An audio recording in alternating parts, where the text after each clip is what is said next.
welcome back to Requiem Radio. I'm here today with a close friend and a returning guest from an earlier season, Donnie. So, really looking forward to this. It's going to be really fun.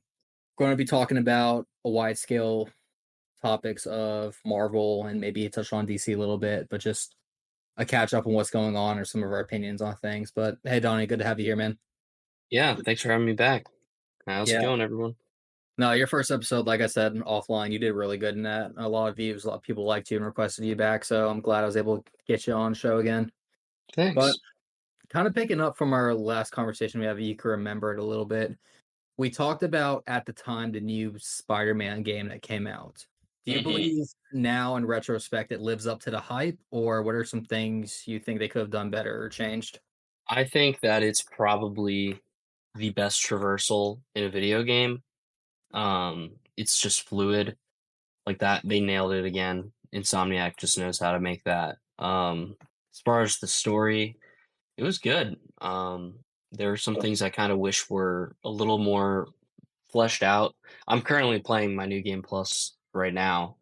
But like I wish there was a little bit more Venom or a little bit more Craven. I think he kind of got undercut. I think it kind of was just it was pretty fast, the climax of everything. But overall, I think that it was, a really good story.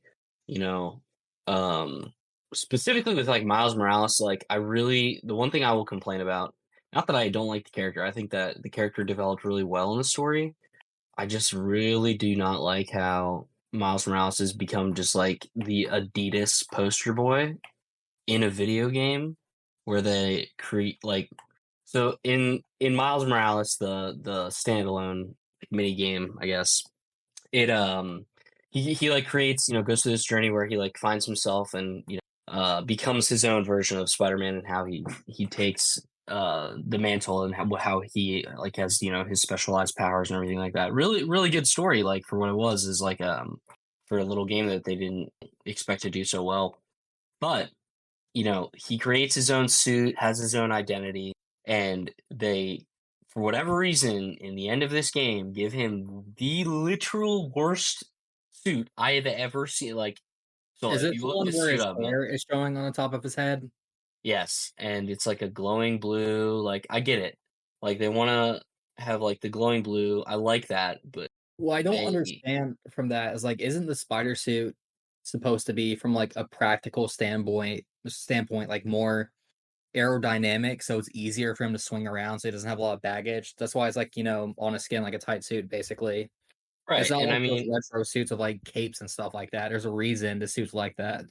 yeah, and I mean, even then, like when you see like Bombastic Bagman, where he's wearing like the paper bag but a Fantastic Four suit, it's like it makes sense. It was practical to the story and what it meant and what it meant.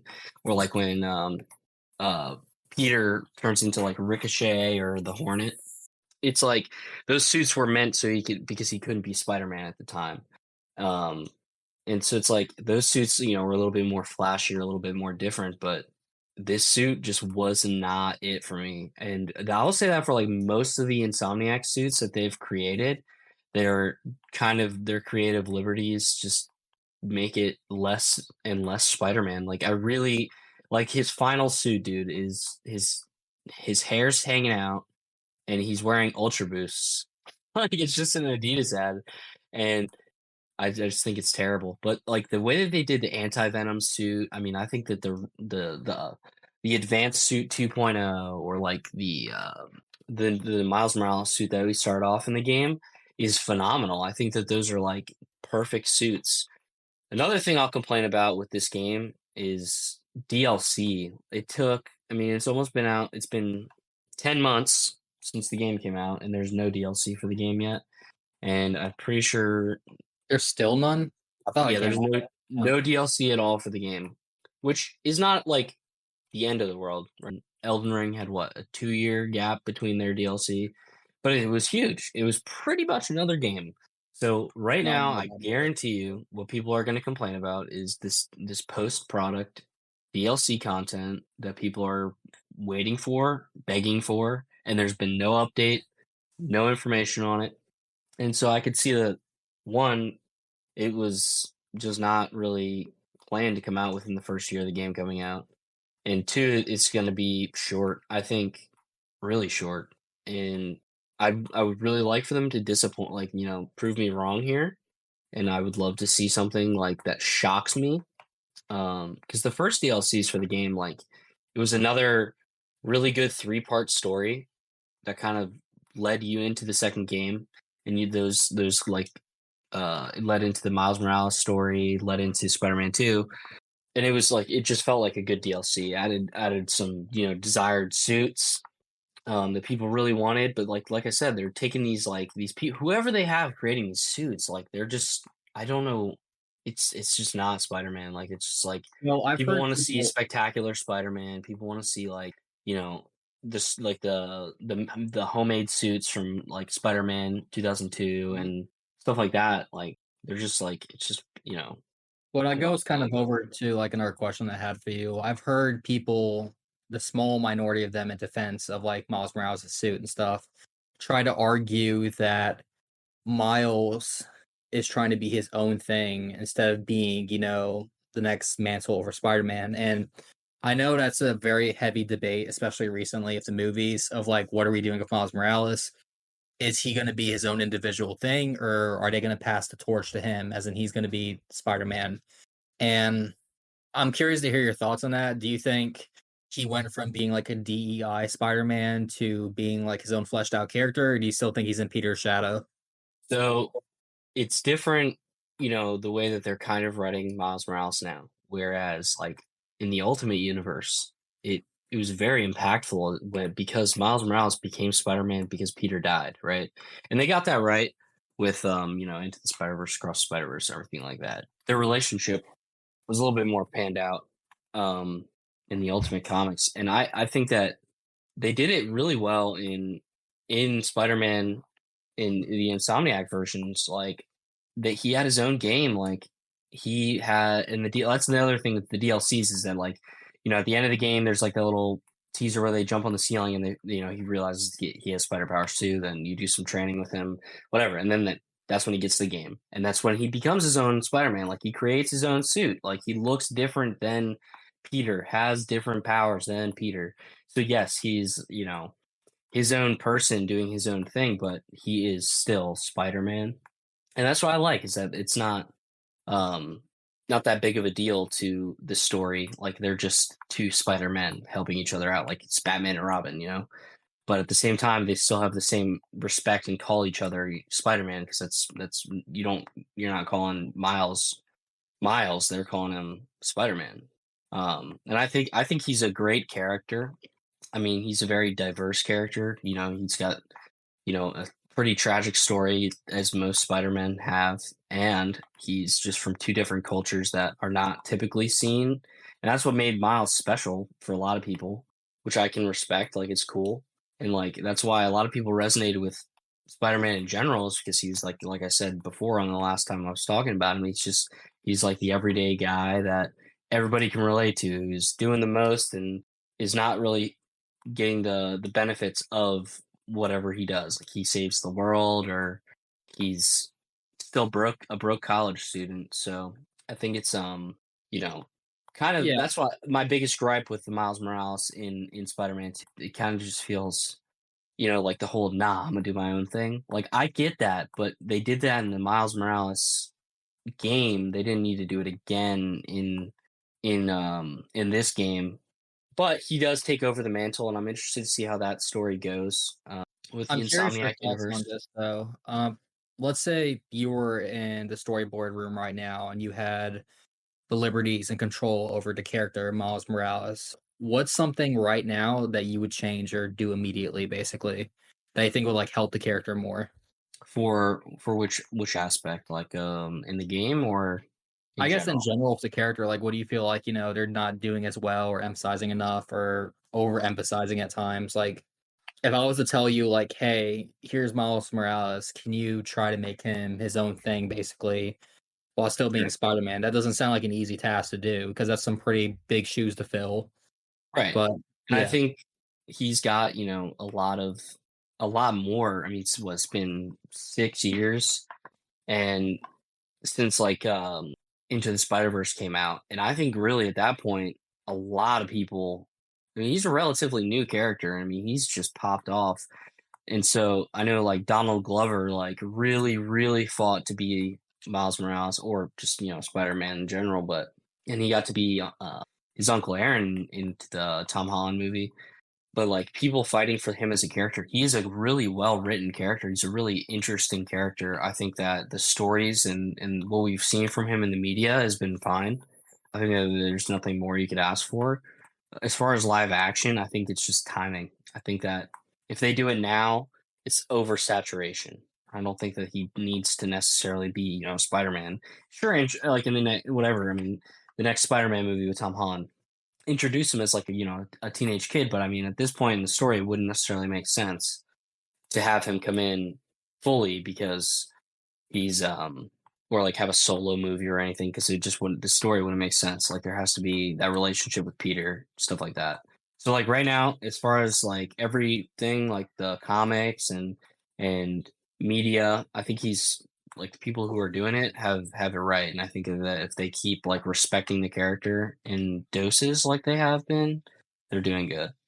I feel like that's always been a double-edged sword for the Spider-Man community, where it's great to be a Spider-Man fan because you always know there's going to be Spider-Man content Oh constantly yeah. coming out. But I guess the downside would be, I'm sure, especially recently, there could be a lot of oversaturation in the market to where the quality of stories drop off, basically, where it's kind of like they're just pumping out stories to pump out stories because they know Spider-Man sells. Right. Yeah, and that's the thing. Like he is the most marketable superhero. I mean, you've got He beats Batman, right? And most marketable. oh yeah, for a while. I mean, they were toe to toe, and which is understandable. But for a lot of the times, yeah, Spider Man's been like the number one superhero. I mean, obviously, I think like Iron Man took over at some point, or like it was like a race between like Batman, Spider Man, and Hulk. I think. Um, but I mean, like we pretty much grown up with the spike of Fox making the movies, Sony, Columbia Pictures making those movies, which brought like our generation of kids and younger, and especially like the MCU days, like they have so much exposure to it. Like whereas like we had a few TV shows and like Fox Kids or stuff like that, like reruns of Batman the Spider-Man animated Unlimited. series. Yeah, right. And like we we had so little things and they like the kids now like I mean we have Disney Plus where you can watch all the movies or like pretty much any show. I mean you can see like on Marvel or DC they have like a subscription where you can read the comics or go I mean kids I don't even know how many kids still read comics but I mean like that was like a big thing for us like growing up. But I mean like even in video games like there's so many video game Arkham series, Spider-Man games on Insomniac and the older ones, Fortnite, like I mean Marvel Rivals, there's a whole bunch of stuff like people can like read into a character that they've maybe never heard of. So I think it's cool that it's not necessarily just, Batman, Hulk, Spider-Man anymore. It's, Iron Man's in there, Black Panther's in there, Wolverine's in there. And it's like so I like I'll appreciate, modern social media and everything like that for, giving exposure and a lot of the creators like I mean James Gunn just knows how lesser It's known like, well, character really good. yeah, that was a great. I never thought he'd find a way to take someone as irrelevant as like Polka Dot Man and make an audience actually feel and root for him, you know? Stuff Right, like that. yeah. It's like the James Gunn magic where he's like, all right, I'm gonna take this character and do this. Yeah, I mean, when we left that movie, we that was like we saw that opening night. That was I mean, that was like what, 3 years ago, 4 years ago? Yeah, I feel old. Um Yeah. I know, bro. But like we left that movie like, damn, that was like For me, it feels like you see yesterday. that like now there's a Suicide Squad game, there's it's the second movie, the comics are going crazy, like they made animated movies, like that's what I'm saying, like even like Guardians of the Galaxy, like those types of characters, it's not all about just these few. And that's the one thing I will say about MCU is that right now I'm kind of just like it fell off because they've realized that people will go see these movies and pay money and they could just keep just spewing out stuff and I think that that's not right. They need to have the people who care about the characters write about the characters and play the characters because Ryan Reynolds, again, like Deadpool and Wolverine, was a great movie because the people in it cared. Ryan reached, I mean, like you saw in Sean Levy, who's Ryan amazing, Reynolds like, really reached out to a bunch of these older, like Wesley Snipes and older yeah, actors, like the Jennifer OG, like Marvel. Garner, Yeah, and I Channing was like, Tatum wow, see, I can finally be. got an opportunity to play his Gambit, like, That made me actually happy because I know he really wanted that Gambit role in the first right. X-Men movie, and he never got it because wasn't he like filming a different movie at the time, so he couldn't do it. I think it was just, we went through writers or screenplaying hell where nobody like, there was like they couldn't figure out the story, but they wanted the movie and they wanted Channing Tatum because the timing he's, popping off like Magic Mike and Dear John, stuff like that. But it just never worked out. But I think that he played a great Gambit and I would love to see him again. And I My think only thing, like, I wish they made his eyes red, like how Gambit usually is. He has like red yeah, eyes. Basically. That would have yeah. been nice. And that's the thing too, like that movie was really good and did really well because they took, I mean, Deadpool is just another example of like like you're not necessarily like a very popular character until, the last probably like 15 years, but it's because Ryan Reynolds has been, begging for these movies to happen and this character to be made. And now you see the likeness of Ryan Reynolds is pretty much used in every conversation or um He's up there with like Robert Downey Jr. and Iron Man. When you think oh of sure, yeah, like when you think of exactly. Iron Man, you think of Robert Downey Jr. Like Right. he cemented that role the same way as like Ryan Reynolds. It was interesting because I was listening to like an interview done of him where he was talking about it. And he said, I first got Deadpool in that X-Men movie, and he really wanted to get Deadpool, and he hated it because he had no liberty of control. He was like, look, I actually am kind of a nerd. I like comic books. I Yep. like Deadpool a lot. I feel like he's a slept on character. And then a lot of these studio producers didn't really care about his say. They're like, dude, you're just an actor. We don't care. Which really shot him in the foot because that movie, that variation of Deadpool where he has his mouth like removed, Yeah, or people joke X-Men about it being like, Wolverine yes, but Origins. yeah, they're like, dude, you're like a knockoff Baraka from Mortal Kombat, where you have like the Right. two like blades coming out of your arms. It's like that's not Deadpool, and you see it's almost night and day how much passion, love, and creativity that Ryan Reynolds actually puts into like the Deadpool trilogy. Those movies where he's actually caring for the character. Yeah.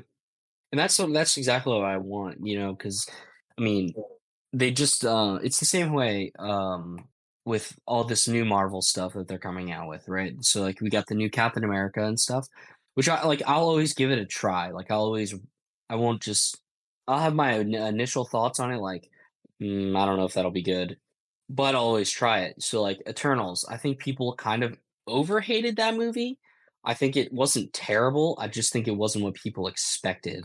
I think it was once again like, a group of characters that are not really well known unless you're like a really, into the comics. And it was a different take on the story.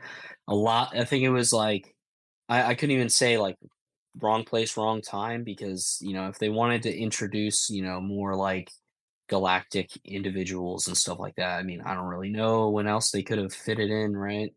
Because like, Me personally, I feel like it would have been better to plug that in at the time of Ant-Man Quantumania, where you have like Kang being introduced and stuff. sure, Well, and like that's just my personal opinion. It's like a small gripe, but right, yeah, and I could see, you know, how Captain Marvel could have done better. I don't like the Miss Marvel TV show was not really that interesting to me. I think it was, it was just like a quirky kid show, somewhat. It was okay, right? So like I didn't love it at all. She-Hulk. A lot of people say bad things about it. I completely understand. I think that they get the wrong idea because if they understood the character a little bit more, maybe. But I just don't think that the writing fit the audience that She-Hulk would have pulled. I think it has like a small like fan they base, like rushed. not necessarily, but My personal like opinion, the whole She-Hulk fiasco was that they rushed She-Hulk's development way too soon. yeah, Like, obviously, people who read the comics like me and you, when I think of She-Hulk now, I think about her just being the lawyer. I don't think about her being strong. I'm like, well, she's one of the best lawyers up there with like right, Daredevil, Matthew Murdock in the MCU. right, But she didn't become that overnight. She had to take a long time to work her way up to getting there because she was trying to I hate using this, but find herself basically, like, where am I Right. as a character, you know? And the show didn't really do that. They kinda just jumped straight from point A to point B, and I'm like, "Whoa, you just missed a lot of, like, exposition for this character." Like, people aren't gonna like it because to an audience who doesn't know She-Hulk, this feels like, basically a Mary Sue character, if that makes any sense. Yeah, and I like that it didn't take itself too seriously, but I also think that, like, the jokes that they had were not necessarily that it was okay. Like, I really hate the Megan Thee Stallion part.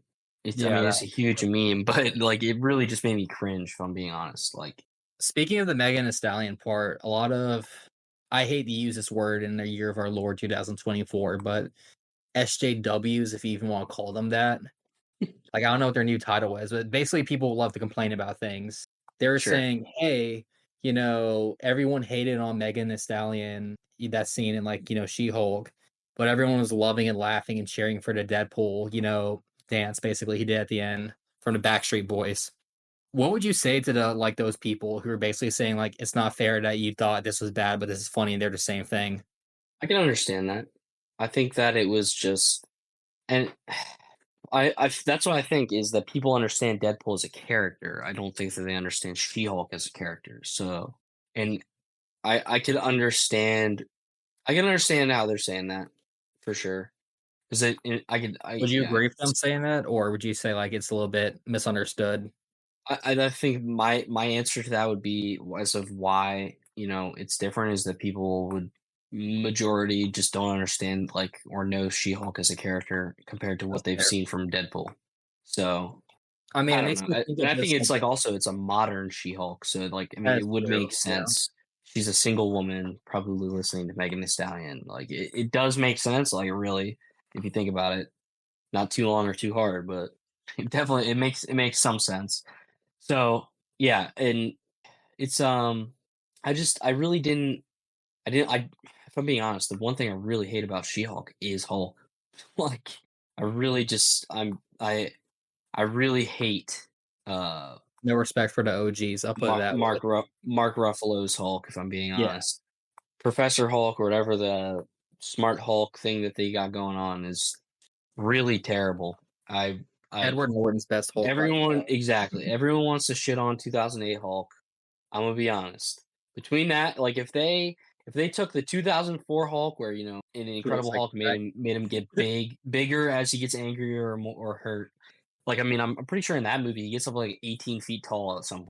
He's the And biggest Hulk, yeah, in any like so because like you they said, he did gets bigger that, and angrier. like, dude, that's what we need. We don't need like we saw Hulk get beat by Thanos in the first 10 minutes of Infinity War. We then got baited in the trailers in Infinity War that Hulk would be at the Wakandan battle, and he wasn't. It was instead Mark Ruffalo and Iron Hulkbuster.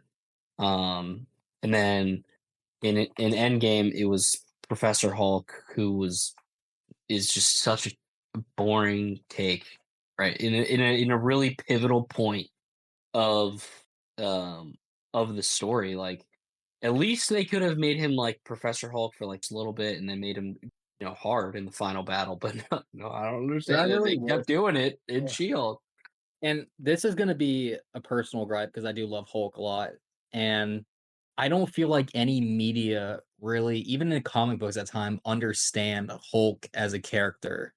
And I don't think they've understood him since I dare to say the 1980s. And what I mean by that is that Bruce Banner is like a really mentally messed up dude. He's not Mark Ruffalo is like a calm, collected, dad joke scientist. That's like a very weird new iteration. Like when I think of Bruce Banner, I think of a guy who's like seriously messed up in the head, who has a lot of problems he's working through. Most times he's an alcoholic. He's not like a flattering character or hero, but a lot of like the OG Hulk stories is him basically trying to hide out, not be left alone, and then you have people messing with him, and he's forced basically his hand is forced to become the Hulk. And afterwards, he does beat the villain, but most of the time, if you ever read those older comics, he goes overkill. He destroys the villain, and like in the same time, destroys everything around him. So he feels guilty, and he has to live with that now, and like go on about his day. And I don't know if they retcon this or not, but I do believe in like the 1980s, that iteration of the Hulk, how the Hulk takes over, Bruce Banner is still conscious and watching everything without control of what's going around him. And Right. vice versa. Like when Bruce Banner is out, the Hulk is watching everything through his eyes, and things. I don't know if they retcon that, but if you think about that, that's just such a twisted fate for a man where you don't look at Hulk as like an admirable hero, which I don't think he should be looked at this way. You looked at him as a man who's struggling with a monster, basically. Yeah, and Because that's why you gotta yeah, read, Hulk Gray. That yeah, is it's from, like, 2003, but that shows, like, early Hulk days. Um, Gives a really good backstory. I mean, it's one of the best comics I've read, and if you haven't read it, you should definitely check it out. But, yeah, there's I think other understanding Hulk as a character is kind of I don't think that they wanna go into that. I mean, like, what's crazy to me is that they could make the Incredible Hulk movie. I thought, people will say it was like one of the weaker movies from Phase 1 of Marvel, which I guess I don't really they're all kind of to the be same, fair, you know? phase one Marvel was like peak. Like that was Marvel at its best, I'd argue. So to say it's the weakest of the phase one isn't even necessarily like a diss because phase one was like amazing. It's like one of the greats up there. So I will say, like, I really would like to see another Hulk standalone. And I think that, Planet Hulk kind of, being in Thor Ragnarok in some aspect, but I just like I said, and like that Hulk was just kind of, had more personality and was more Slapstick like a funny. sassy slapstick, which, you can thank, Taika Waititi, but I think, we need a serious for people to understand Hulk, there needs to be, like, a serious take on him, and Mark Ruffalo needs to not, like, be the whole jokester, like, he is a genius. He is not like a He's a struggling he's genius not is a exactly moron. what he He's not is. a Yeah. moron, like, I think that, the funny part of, Ragnarok when he's talking to Valkyrie and he's like, "You wanted to know who I was? This is who I am," and he jumps out of the ship His and body just just eats hit. shit on the Bifrost, but, that's hilarious, and, I mean, that's, like, really what would happen, he wouldn't turn into Hulk before then, but, like, I mean, seeing Hulk in Avengers: Age of Ultron, the rage that he has in that movie where he's fighting Hulkbuster, that is the Hulk you need to see. You don't need to see, when he show when he shows up with his son in the end of She-Hulk, you're like, "What am I watching?" Like, he's got, like, some indigenous haircut for that they do with Scar. He's just like Mark Ruffalo, just looks terrible as That's what I Hulk, don't man. understand because doesn't Scar like hate Hulk because when like Hulk left the planet blew up or something like that. And Yeah, then it's like Scar like alive. And he's like he thinks his dad did it when it was really Iron Man, so he's like hunting for like Hulk. yeah, so I'm interested I mean, like, that's just another, loose end that they'll have to loop back to. I Yeah, think Daredevil being in She-Hulk was fine. I think, like, them sleeping that made together and sense. Yeah, whatever, like, that was whatever, like, that's completely fine. I don't care about that, like, at all. I mean, you see how many people have, like, different love relationships in the comics, and I really don't care. But, you know, if we're talking about specifically characters that are, not necessarily given the respect they deserve, for sure is Hulk. And then specifically talking about, MCU, like currently, I mean, they just did like, the whole teaser for Red Hulk, Harrison Ford, Captain America, Brave New World. I I was gonna think, ask, how do you feel about that? The Red Hulk, them introducing it. I think, it'll be interesting I want to see him go toe to toe with if they Thor do it because a lot of right. people don't know this, but like Red Hulk beats the shit out of Thor in the comic books, and then because Thor is like, "Oh, you must be like, Bruce Banner's Hulk. I just gotta beat you with brute strength." But like Red Hulk's actually smart and he knows like martial arts and stuff and like how to fight. He's not just purely brute strength. He's a smart guy too, like combat smart, unlike Banner, who's like more book smart, basically. And I found that Right. like really interesting. And I'd love to see like a fight like that to like, shock everyone's like, oh, he just actually beat Thor, the Thor. Well, like this is the problem with Marvel is that it's become too they think that it has to be too slapstick. Like they just don't the characters are, developed over time. Thor became the Big Lebowski. Um and I hate that. Taika Waititi, you know, Thor: Love and Thunder was so bad. Like, it I was hated it. like, Thor, if you're talking about movies, I think, Thor: The Dark World, I don't I even like know.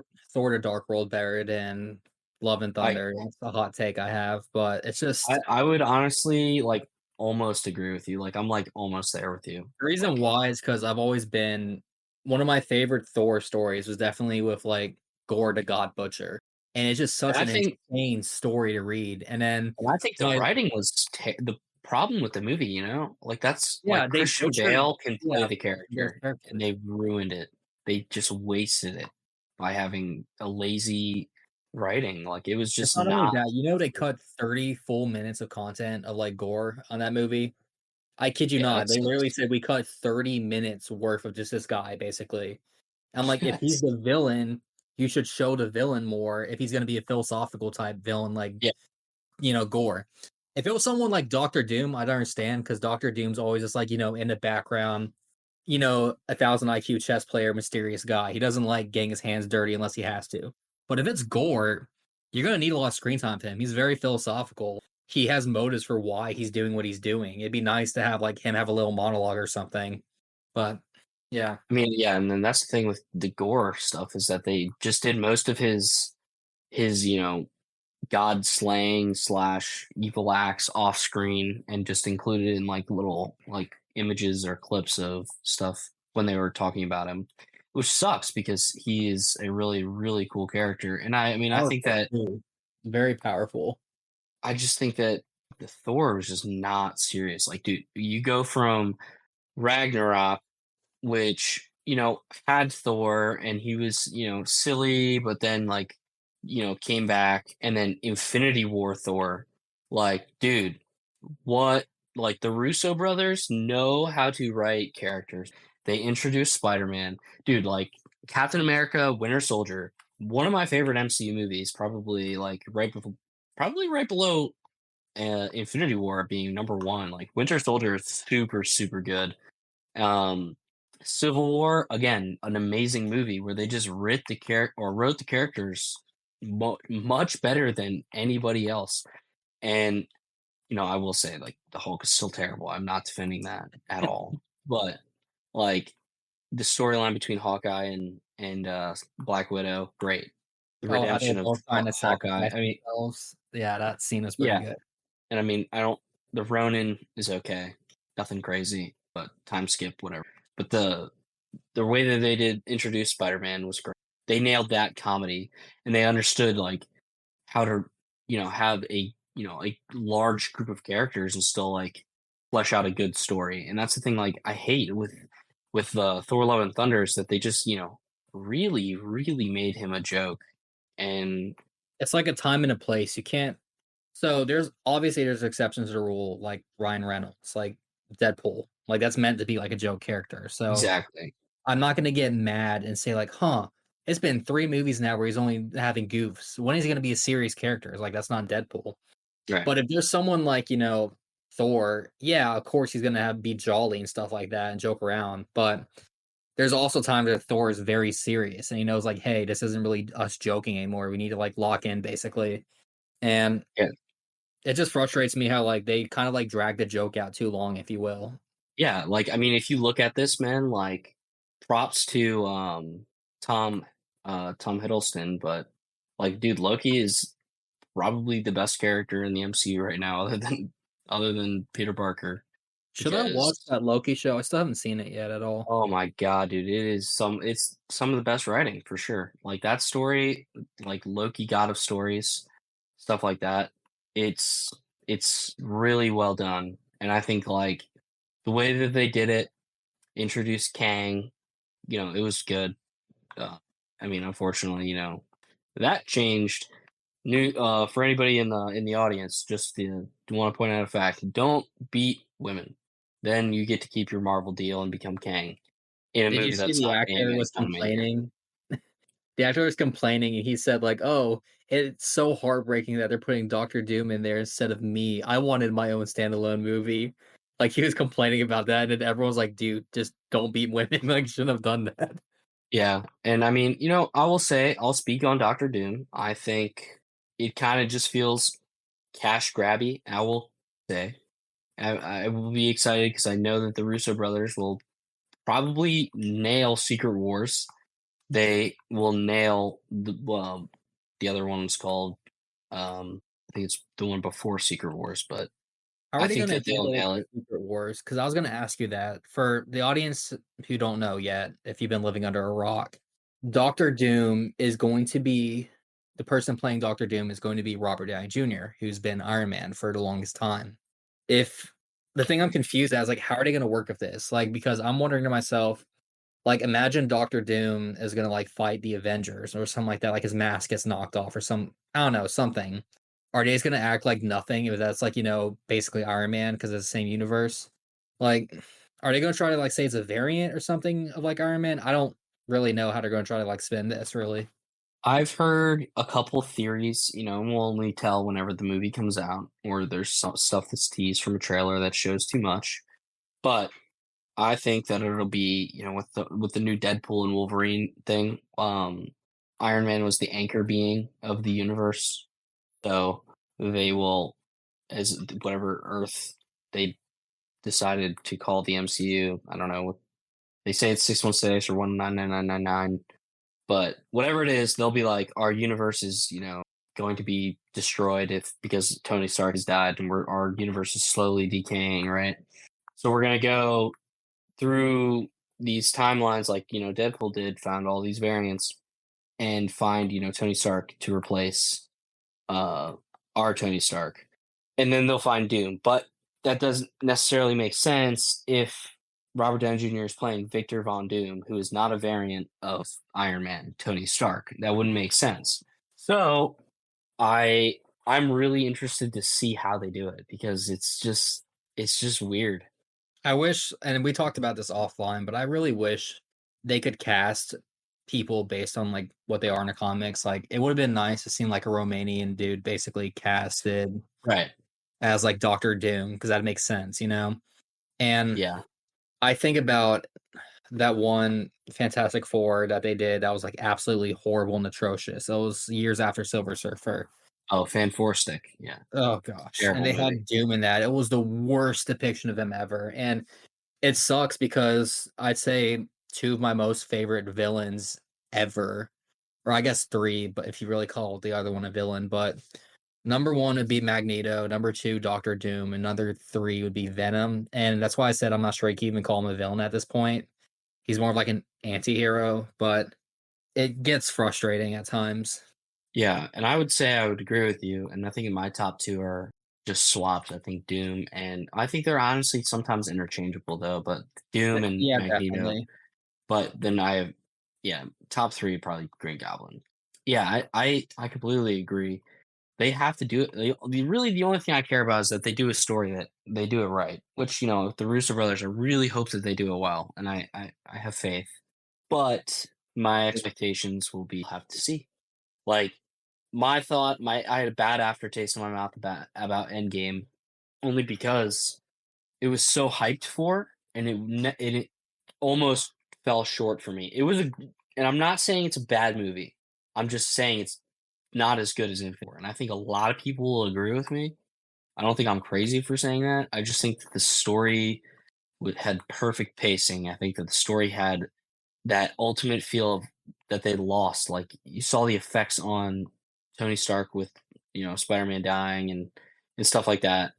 I think and I'm not trying to downplay Tony Stark's death, but it was kind of like the movie didn't feel complete in a way. I don't know if I can explain that any better, but Infinity War was just to me the perfect MCU movie. Like I felt like Infinity War after that, they should have literally waited another 4 years for Endgame to just, like, take a pause on it and actually have a good send off, but right. my And issue, and I this can is understand that. here's gonna be a very hot take from people off who are Marvel fans. I would have been okay if we went a decade without another movie of the MCU that's related to, like, the Avengers in that sense. I would be okay if, like, TV shows every now and then, like, building up some backstory and characters, but, like, they literally did Endgame and immediately, like, jumped to the next thing within, like, a year, and I'm like, "You guys are It gonna was create out, less than basically." that. Yeah, I think less it than a year, they was made another movie, and I'm like, as because frustrating to me Endgame because I'm came like, out, and yeah, then in July, Spider-Man: Far From Home came out. yeah, because to me, like, that just creates burnout where that's I know it's, like, coined as, like, a term where it's, like, Marvel burnout, whereas, like, people after, like, Endgame, if you look at the demographics and, like, viewership, like, dropped like a stone because people were like, "Okay, this is, Marvel, it's done. They beat the big bad boss of the series. Now what?" And obviously for people like me and you who are really into comics, we could be okay watching things every now and then, but, like, from a business perspective, it would've made more sense to, like, wait a couple years to let people recalibrate, then bring it back in, you know?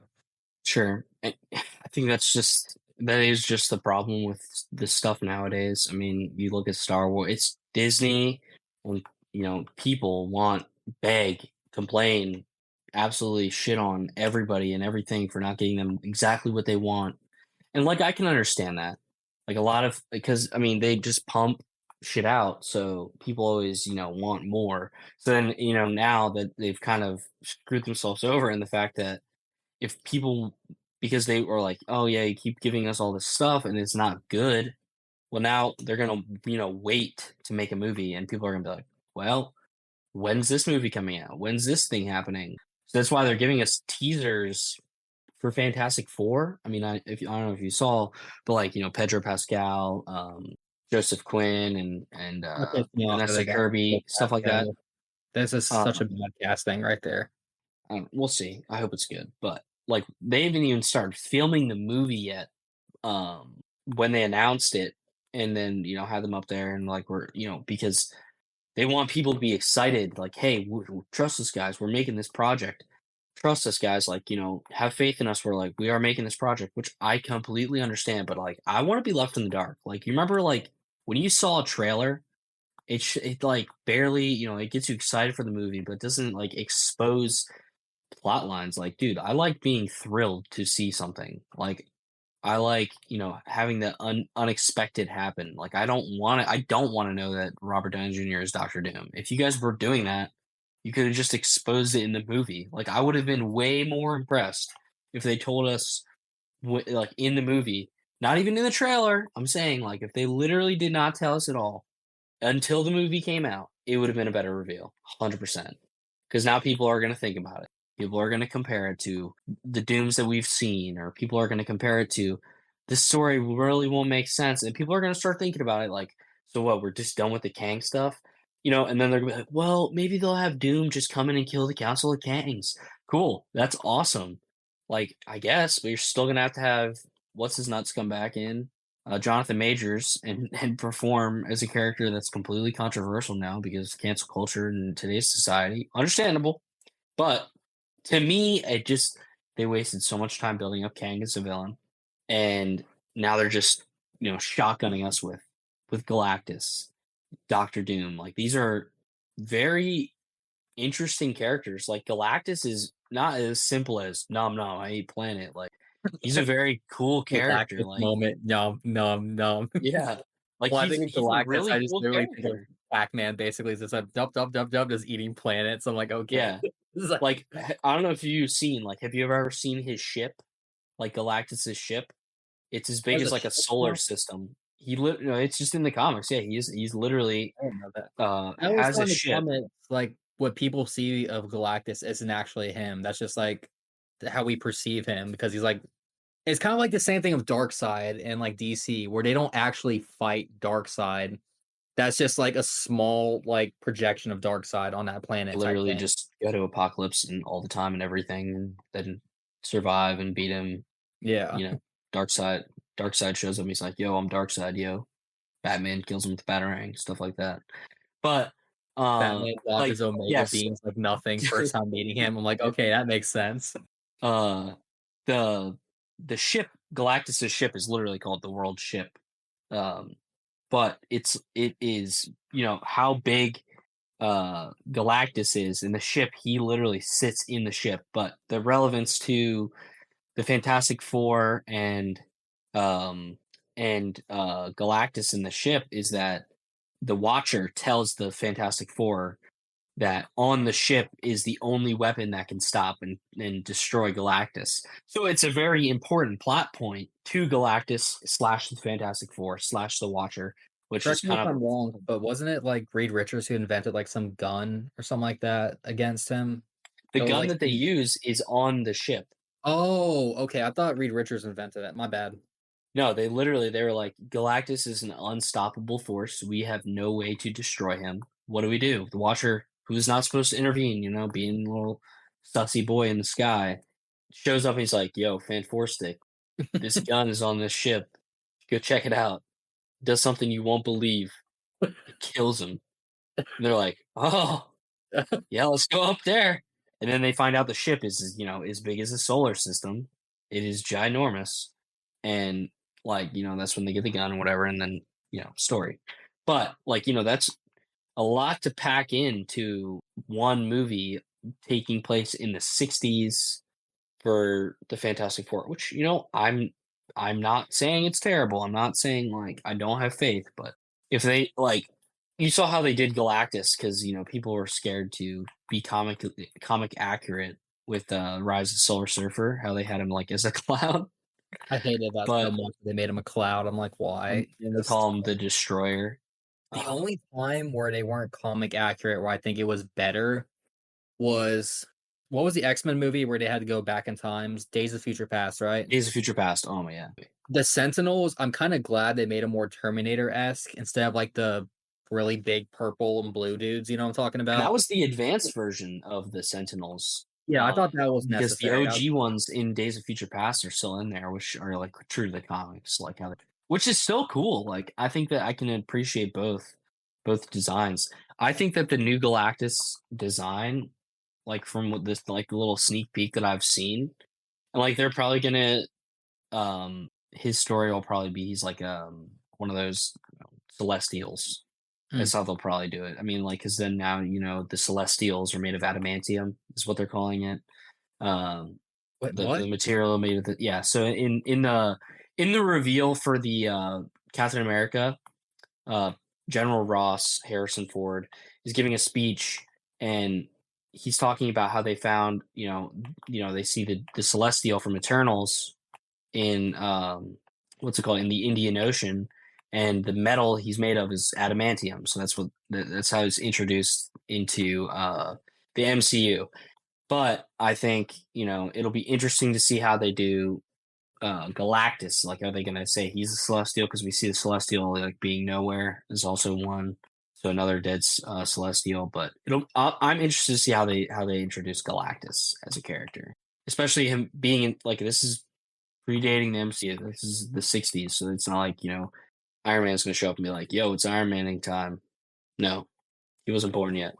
So it'll be interesting. And then also how they said uh, the Fantastic Four are going to be in the Avengers movies. I think it's all just interesting timeline.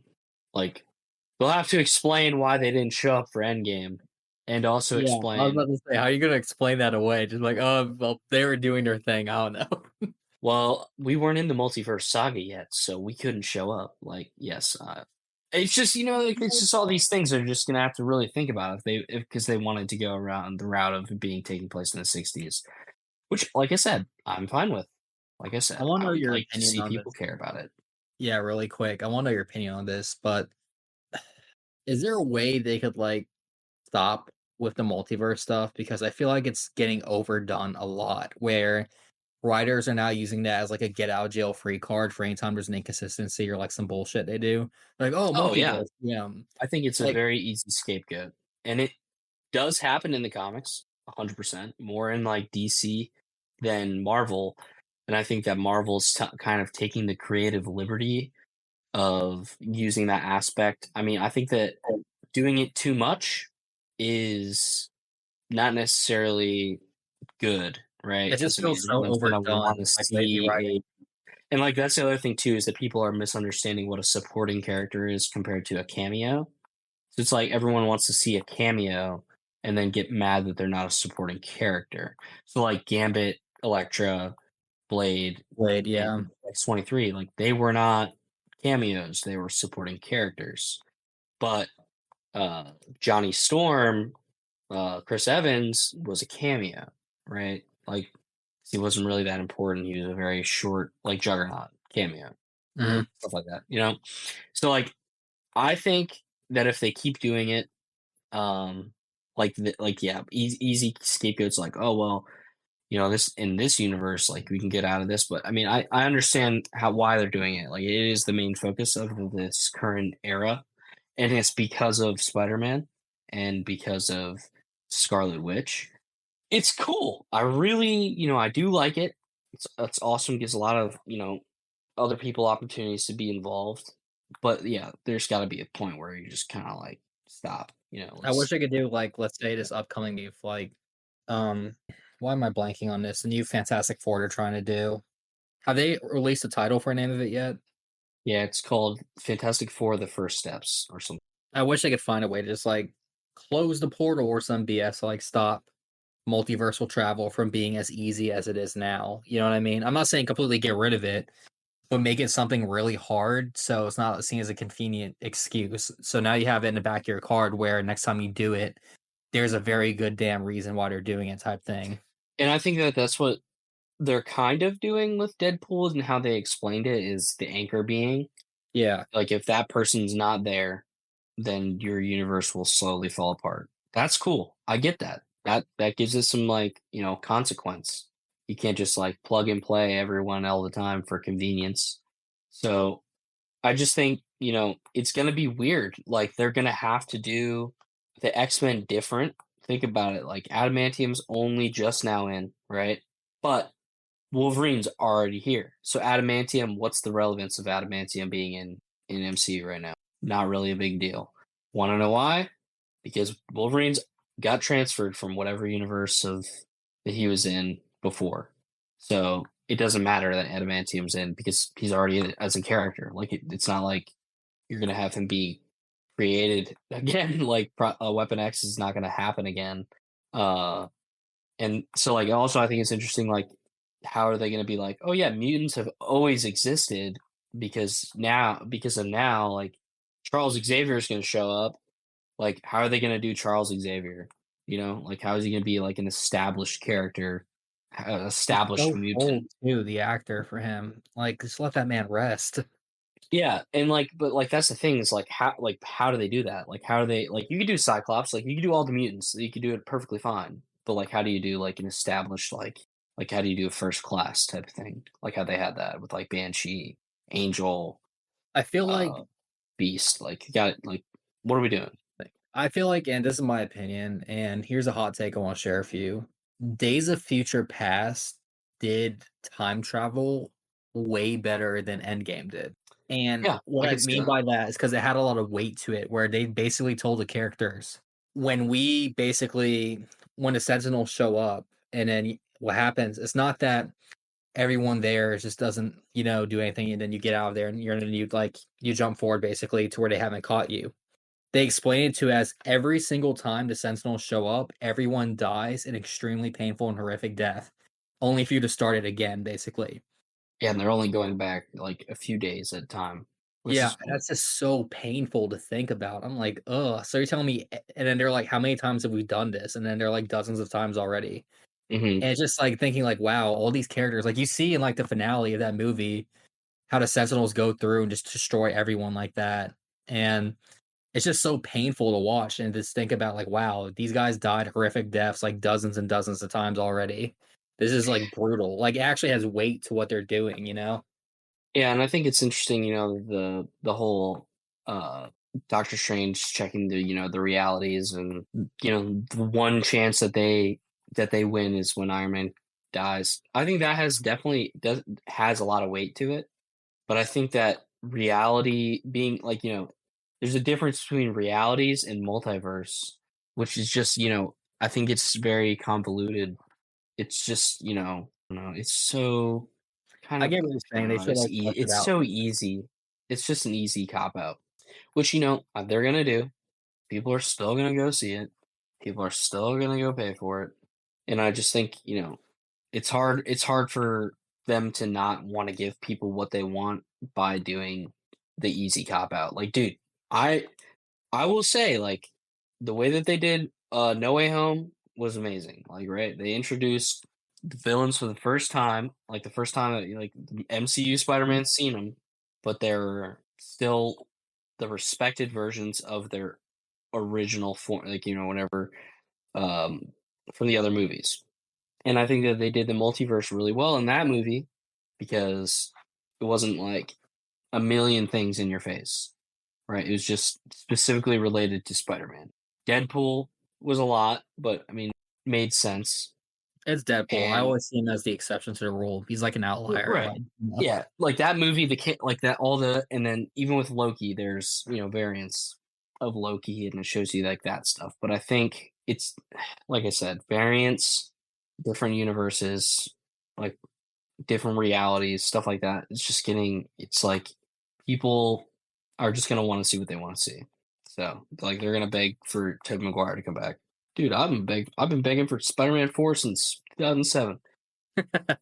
So like, How do you feel how they canceled that too? And it was actually in works, and they're like, "Nah, we're just gonna pull the plug." I mean, I'm not surprised. Like Sony, you're good at making Sony is some Blu-rays. greedy little bastards. Yeah, you guys are good at making PlayStations. Like I can't really defend like Columbia Pictures and Sony Pictures, dude. Like I've seen Venom, Let There Be Carnage, and I regret every minute of that movie. It was so bad. Seen, unfortunately, I've seen Madam Web and I've seen Morbius. Like they're making a Craven Oh, movie. how'd you like Madam Web? I forgot to ask you about that. I haven't seen it yet. Terrible. It was so bad. Like it's not even funny. Like, I read the reviews like before I saw it, and I waited till it came out on Netflix. I didn't go see it in theaters because I was just like, I'm not really interested in going to see this movie because I've heard it's just terrible.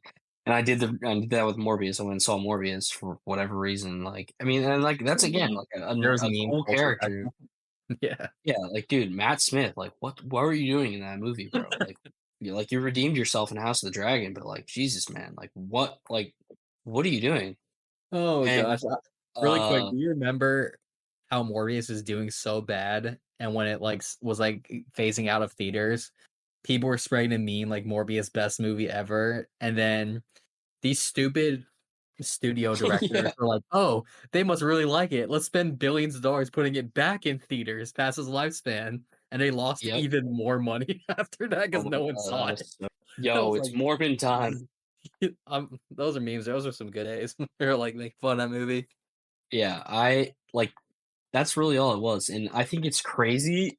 Like seriously, I think it's crazy that Jared Leto has played two of the most controversial portrayals of it. Like, and Jared he's not Leto a has bad actor. he has an anti-Midas touch because anything he touches instead of turning to gold turns to shit. He just has He's that such a ability. cool dude. He's such a cool dude, and he Like, isn't just he a it's cult leader or something like that? Like a weirdo though in real life? no, he's a lead singer of 30 Seconds to Mars. I know that, but like I thought I saw something that he was like a weird cult leader now. Nah, man, he's like climbing rocks and shit. He's cool. Like, he's just a really down to earth dude.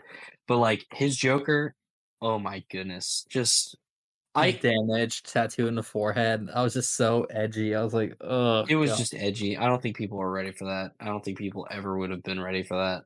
And it was just Look, I could interesting. have written Joker better, and I'm not even that big of a Batman fan. I'm like, let me see that. Let me write him better.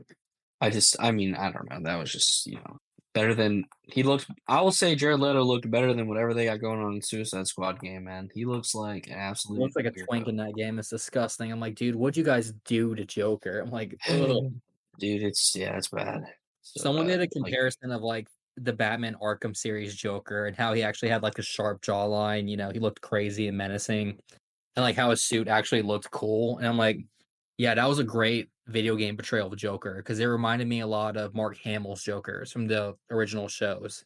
and like And then that's the seeing thing the is they Joker did now, I'm perfectly like, with ugh. that game series, dude. Like they took a serious leap in the head of superhero video games with that series, man. Like Arkham Asylum was so crazy. Like if you really think about it, they asked these dudes who were on the on the original show, and we're like, "You guys want to come voice these people?" And they're, "Oh, of course. If he's in it, I'm in for it." Which is really sad. Rest in peace, Kevin Conroy, because Jesus, man, like you had the best Batman voice ever. And My favorite Kevin Conroy moment was definitely when he was going up against Scarecrow, and I think Scarecrow is one of Batman's most underrated villains. And now he's he's hanging cool. off of like the skyscraper to balcony, basically, like Batman is freaking out. And Scarecrow's just talking shit, being like, "You can't do this. Your parents are disappointed in you." And then he recites his creed. He's like, "No, I am the knight." And he goes through the whole thing. He's like pulling himself up. He's like, "I am Batman." I'm like, "Yeah, Yep. that's right. That's my boy right there, Kevin Conroy." And now, I mean, I don't really like Mark Hamill as a person. He's just kind of, Hollywood got to him after, 40 years, 50 years. Yeah, it's But pretty. he's a mean Joker, man. His Joker's just freaking awesome. I try if and if anything, if they want to do more Arkham games, which I really think that they should, uh, you know, How are they gonna do I more think Arkham games if they killed the Arkham Batman? Because isn't the Suicide Squad kill yeah, Justice League Batman, Arkham Batman? they could do another prequel. That's just so I disrespectful forget the how they voice spend them. actor. It's just I so forget the voice disrespectful. actor who did the younger Batman, but he did a really good job. And then of course Troy Baker. I mean, he voices literally everything. Joker, Batman. He's and like literally like think about any game, he's probably in it. Or most voice acting, he's probably in it. Him and Nolan North, I'm literally in gonna try everything. to I'm gonna try to poke you a little bit here, but how'd you feel about that Batman send off and kill the Justice League? Dude, Oh, how I just disappointed. I'm I like, don't dude, know. I'm like, you're telling me this is the Batman we spent 3 games with, building a bunch of character, actually Dude, we flesh out this to be killed that way, just like on a park bench, shot in the head. I'm like, it's just yeah, so it disrespectful. sucks. And like the game is just okay. Like I'm gonna be so real. I literally like I've played through the story of Suicide Squad, and I think it's like it's forgettable. Like I think it's like something you could pick up and play with someone. Like I think it'd be more enjoyable if you're playing with somebody. But if you're playing it by yourself, like you got problems. Like the traversal, people are like, it's actually so good. Dude, I don't know if you've seen the Mr. Freeze, Mrs. Freeze, whatever the hell they created That recently. abomination. Like I read this thing on Twitter. It was literally like, this game is rage bait. I'm like, it has to be. Like people are like, but look, you can do like an ice ramp circle. Dude, I don't care. Tony Hawk can do that. I don't need to see Mrs. Chinese Freeze over here. Like Uh, God, dude, like you guys like absolutely ruined my interest. Like put a it's bad Sweet taste in my Baby mouth Inc. after seeing the Joker. Sweet You Baby put a Inc. bad is like, taste in my mouth oh my with gosh. Batman. Like, dude, like, God, it's terrible. And I don't know. I think that they could, if the only way that they can make like another Arkham game is if they do another like prequel game. But like, I think Origins is just like the forgettable part of the Arkham anthology. It's technically in the Arkham anthology. Like they acknowledge it. I really like that game. Once again, I will complain once, and this is my only gripe with the game. I think that choosing Joker as the villain to replace Black Mask, easy cop out, but still a good game. I'm not complaining all that much. I think the game is fun. Arkham Knight is also, I just like, dude, it's crazy. I'm talking about all this stuff. I am I'm like a huge, whenever I have free time, I like to go for platinum trophies on PlayStation. I think it's like a little, You're a sick man for doing. Did you get all of the Red Alert things to get that trophy? it's like 240 something. Yeah, you have to do That's it. I've disgusting. done it on Xbox and I've done it just now again on You're a sick man for doing that twice. You're a because I sick. got I got 240% on Xbox and I'm working on getting 240% on PlayStation. So you got to beat the story once 100% plus the DLC, and then you got to play it again on New Game Plus and beat the DLC. I'm You don't have close to to collect the Riddler platinum. trophies again in the second play. All right, really quick for the audience. I'm going to slightly change for a very short moment, but I'm very close to platinuming or getting 100% on Elden Ring. I Yeah, started getting all yeah. the endings. Listen, man. I beat the game. You can pull it up. Well, I can. We can put a screenshot on Twitter, like after this. Like I can show you, which I was so proud of myself and like all of our friends from like the people we play Xbox with. They've tried Elden Ring or Soulsborne game, and I have the least amount. Well, since the new DLC came out, for Elden Ring, I have now more hours in the game. But before that, I had like probably 80 hours on the game, and I beat it 3 times in 1 day. So I got the Ronnie Stars ending, I got the Frenzy Flame ending, and I just did Elmord um, in 1 day. And my first playthrough, probably like the set 65 to 70 hours that it took me, I 100%ed it. So I got all legendary armaments, all what's it called? Talismans. I got all of that stuff. Or if I missed like 1 or 2 things, like I got it on my second playthrough. But I 100%ed I literally beat every boss in the game on my first playthrough, so that on my second and third ones I could focus on, eating eyeballs and then sitting on a chair. But I beat it Let 3 times in 1 day. chaos That's all I'm saying is I'm flexing. let chaos take the world.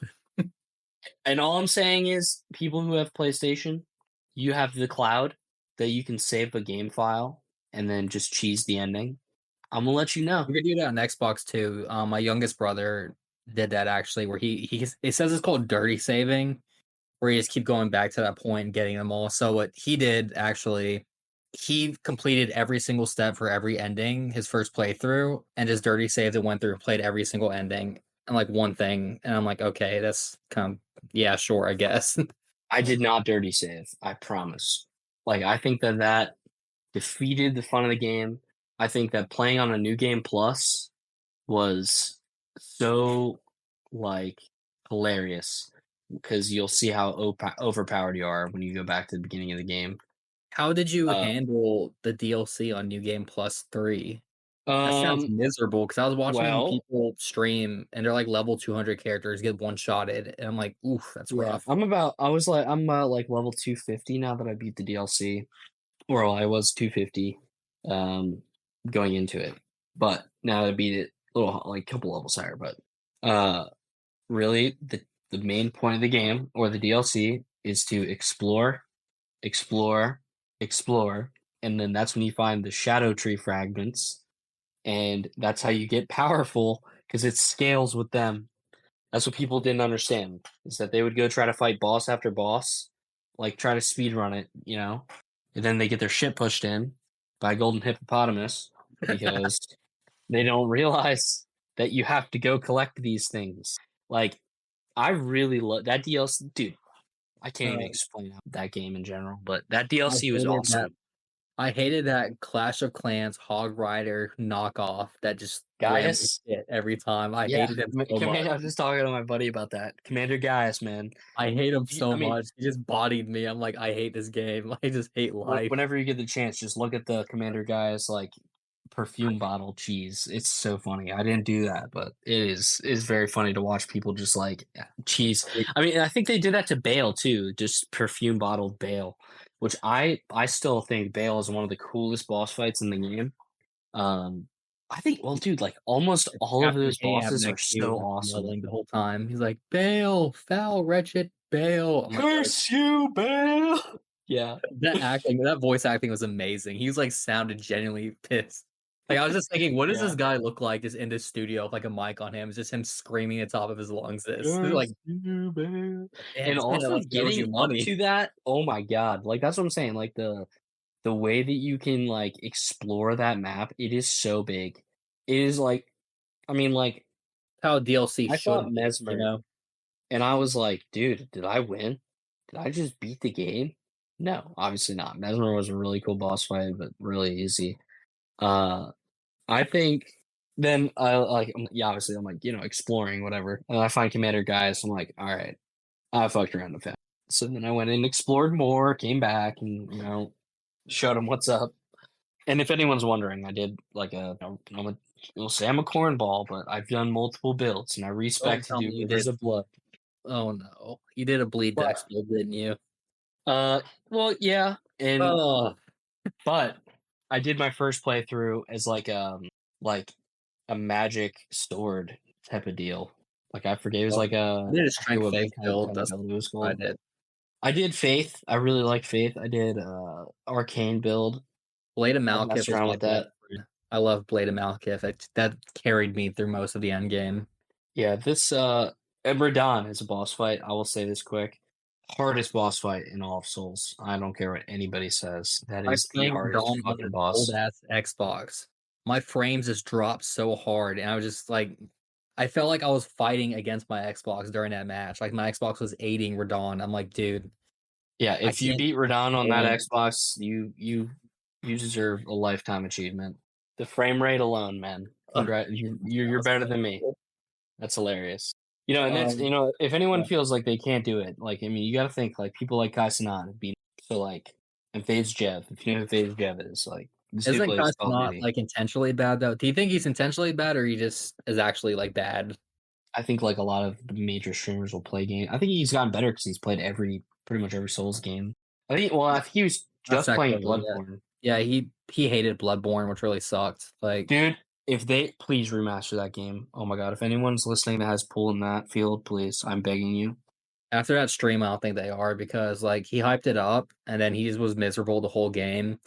And he shut off his chat 4 hours left of the game. He didn't play DLC or anything. He just tried to run through and beat the boss. He's like, all right, I'm not touching this again. Which Which is sucks. unfortunate Yeah. because is if they even made it to where it's 60 FPS, like the game would be I would love it. Uh Even more. Like I just a remaster I'd be fine with, but um I that game because of the fact that a lot of people have started off on Elden Ring and people will say, "Yes, Elden Ring is hard." Yes, it is supposed to be a hard game, but Compared to their you Souls have a game, it's a mount, walking you park. Yeah. have teleportation, you have a map. Like the other games, now they are not as big, but they are still big games. Do not tell you shit on where to go. There's no sites of grace that point in a direction literally on a map where you can be like, oh, I gotta go over here. No, it is way harder. And that's why, I mean, like, these people who've played are going back and playing like Dark Souls 1, 2, specifically 2, are like, wow, dude, these games are so hard. I don't know how anybody played them. Yes. And the walkbacks to some of these bosses, bro, like, I, uh, there's this one walkback. I'm trying to think of what it's called. Oh my god! But like, you mean you literally spawn Bed of Chaos, dude? Oh my god! If you walk back to Bed of Chaos, please, if anyone understands what I'm talking about, like, literally trash. You have to go through Lost Azylith again. Lava noises intensify. It was terrible. Also, like, Four Kings, but like the Bed of Chaos walkback is like literally 20 minutes long. So if you fail that boss, GG, bro. And that boss is just, I mean, just corny. But My brother was complaining about the walk back to Parallax when he's playing Elden Ring. I'm like, buddy, you don't understand how good you have it. oh, where you have to like lay down. Yeah, where do you time? Silisax? Yeah, Silsax, Palsax. I don't know how to say his name. But what was I gonna say? It's funny because he's actually playing Sekiro right now and getting his ass handed to him, and he hates Sekiro. It's a different style of game, that's for I'm sure. like, he's like, I oh, it's a love Dark Sekiro. Souls, so I'll do this. I'm like, and I'm just like I feel bad because I'm hearing him at like 3 in the morning screaming at the top of his lungs, pissed off in his room because he's just getting handed to him. But Well, yeah, I guess Ishin is. I so take it back. Radon's not the hardest. I will say Ishin is still. I say Radon is the most unfair boss, while Ishin's the most Yeah, boss, if that makes sense. hard. Yeah, hard for skill. Radon's just fucking. Yeah, because he has like a 7 chain like string of combos. I just gotta roll, And roll. I don't want to hear people be like, "Oh, it just takes skill." Fuck you. You sat there for an hour or two each day before we beat it. So I don't want to fuck. All right. So we're at the stretching point for our podcast. So I'm gonna read some Q&A questions that I've prepared for you. So you ready?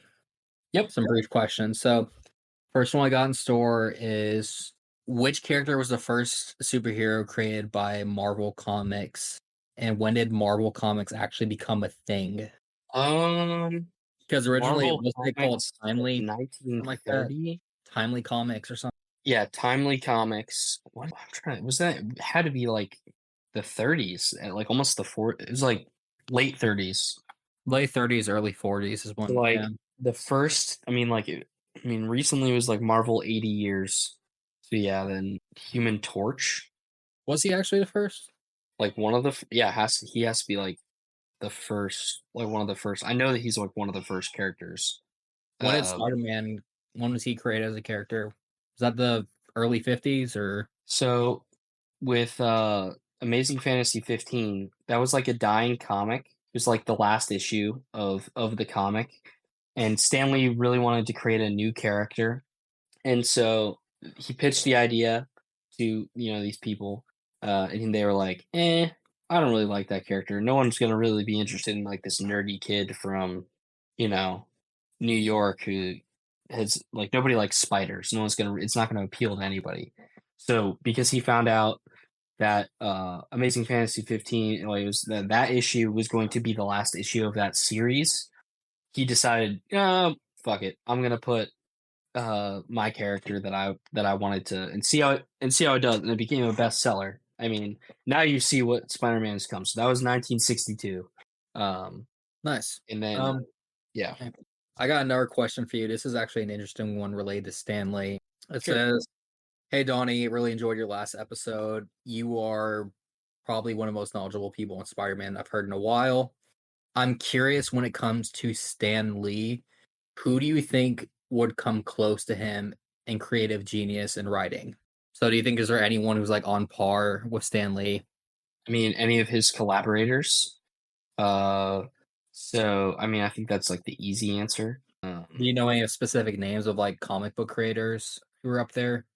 Because I to would be fair, say didn't Stan Lee create like Jack Kirby. 80% of the roster or something like that? Yeah, and it's like really it's because if you think about that time, they were writing and illustrating the characters that they created.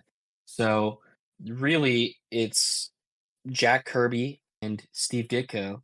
And Steve Ditko is from Pennsylvania, by the way. And he's got like his really cool he's from Johnstown, Pennsylvania, which is like uh east of Pittsburgh, and he's got his own really cool mural. Steve Ditko co-created like Spider-Man, X-Men, Iron Man, Thor, Hulk, Ant-Man, the Wasp, stuff like that. So he's I'd say those two dudes, but then also like you got trying to think a writer, I guess like a creative genius. I'd probably say John Burns though, because didn't John Burns make or like help make a lot of like the Fantastic Four relevant stuff? Yeah, and I guess I would say like Grant Morrison. I would say him. He's got really good like All I know takes from on Grant Batman Morrison, and yeah, Superman. Batman. Right? Wait, he wrote Yeah, Superman too? I always thought he was just a Batman guy. yeah, he wrote some Superman. I mean, All Star Superman, like which is really, really, really, really good.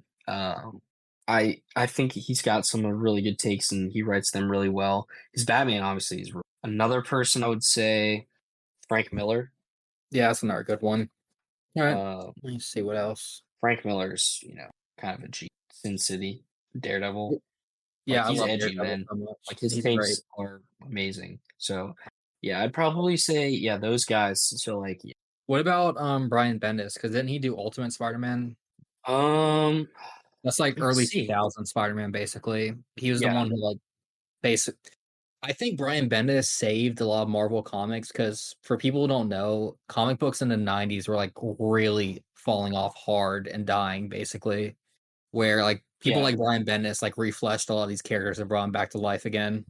yeah. That's like the Bagley Spider-Man. So yeah, I would say that story is definitely it's good writing for sure. I think that the death of Peter Parker is well written. The story feels complete. Um, yeah, for sure, I'd agree. I'd say 90% of the Spider-Man writers are amazing, and the people that have interacted or had the creative liberties with a Spider-Man comic have gone on to do other great things. Like specifically Todd McFarlane, dude. Look at what he's done. He's got a freaking action figure slash toys slash collectible company that he runs and that he's had for the last 30 years that are people die to get those things. And he's created Spawn, Venom, and has some of personally my favorite style of Spider-Man. So like there's a lot. I mean, I could say this for a lot of things with Spider-Man. Here's a good question, Spider-Man related. I think you'd appreciate. Where here's what a fan who's saying in. He says, "Hello, Sola and Donnie. I really enjoyed your episode last time you were on. One thing I heard that was really shocking, and I strongly disagreed with you on, is that you said Howard Mackey was one of the worst Spider-Man writers. why do you say him over someone like Don Slott? No, sorry, is that Dan Slott? I think he's talking about.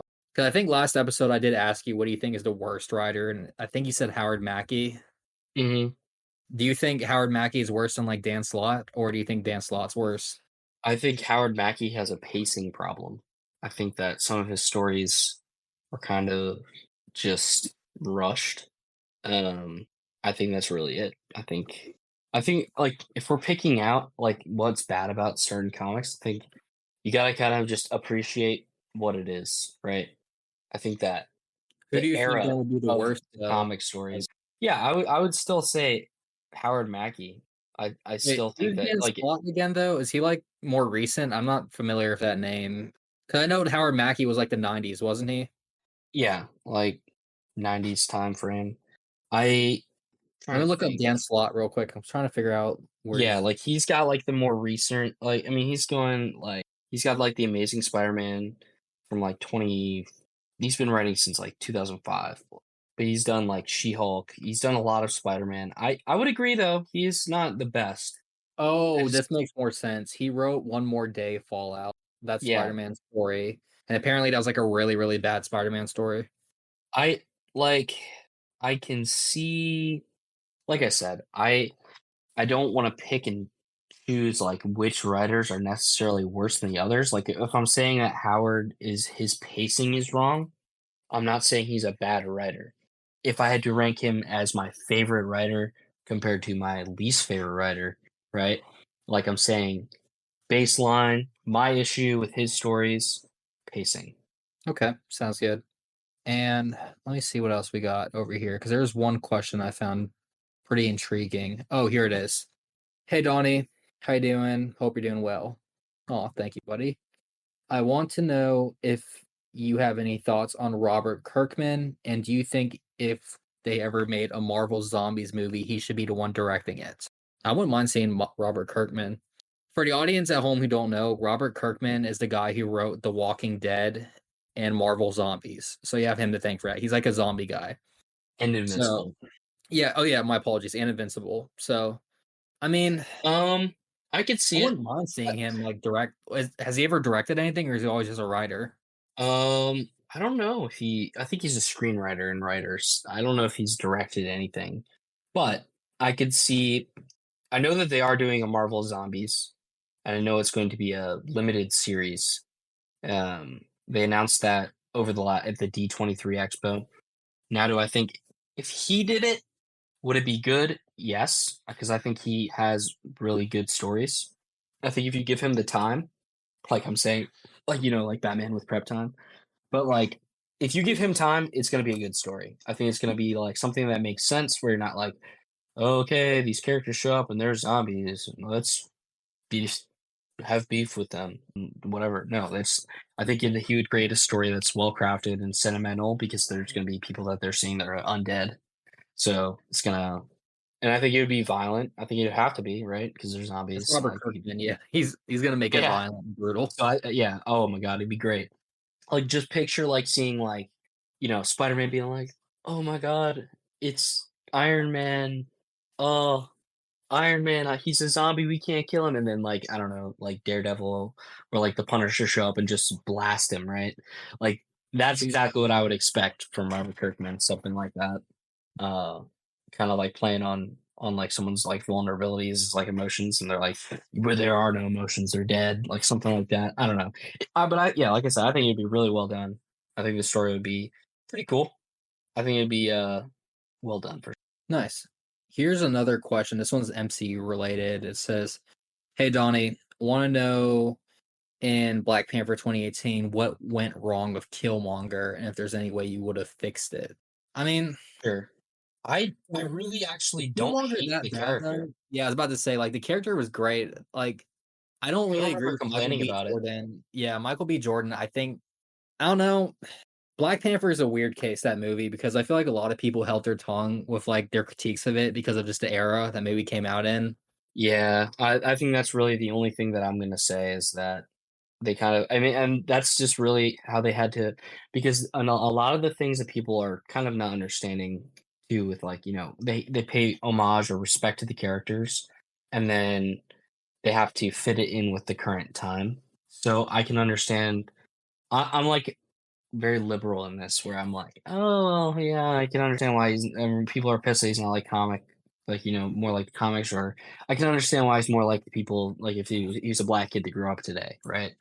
Um, so yeah, I just I don't know. I think he's not that. I think that movie's good for what it was, especially for, I mean, the demographic of people that it was made for, obviously coming in.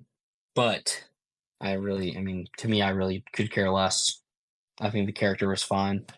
That's fair. Here's a bit of a funny question. Oi Donnie. He says Oi Donnie, sure, but Yeah. Oi Oi. Donnie. Is there any good Italian representation in Marvel or DC? So do you know any like Italian American characters in Marvel or DC? Hmm, that's a good question.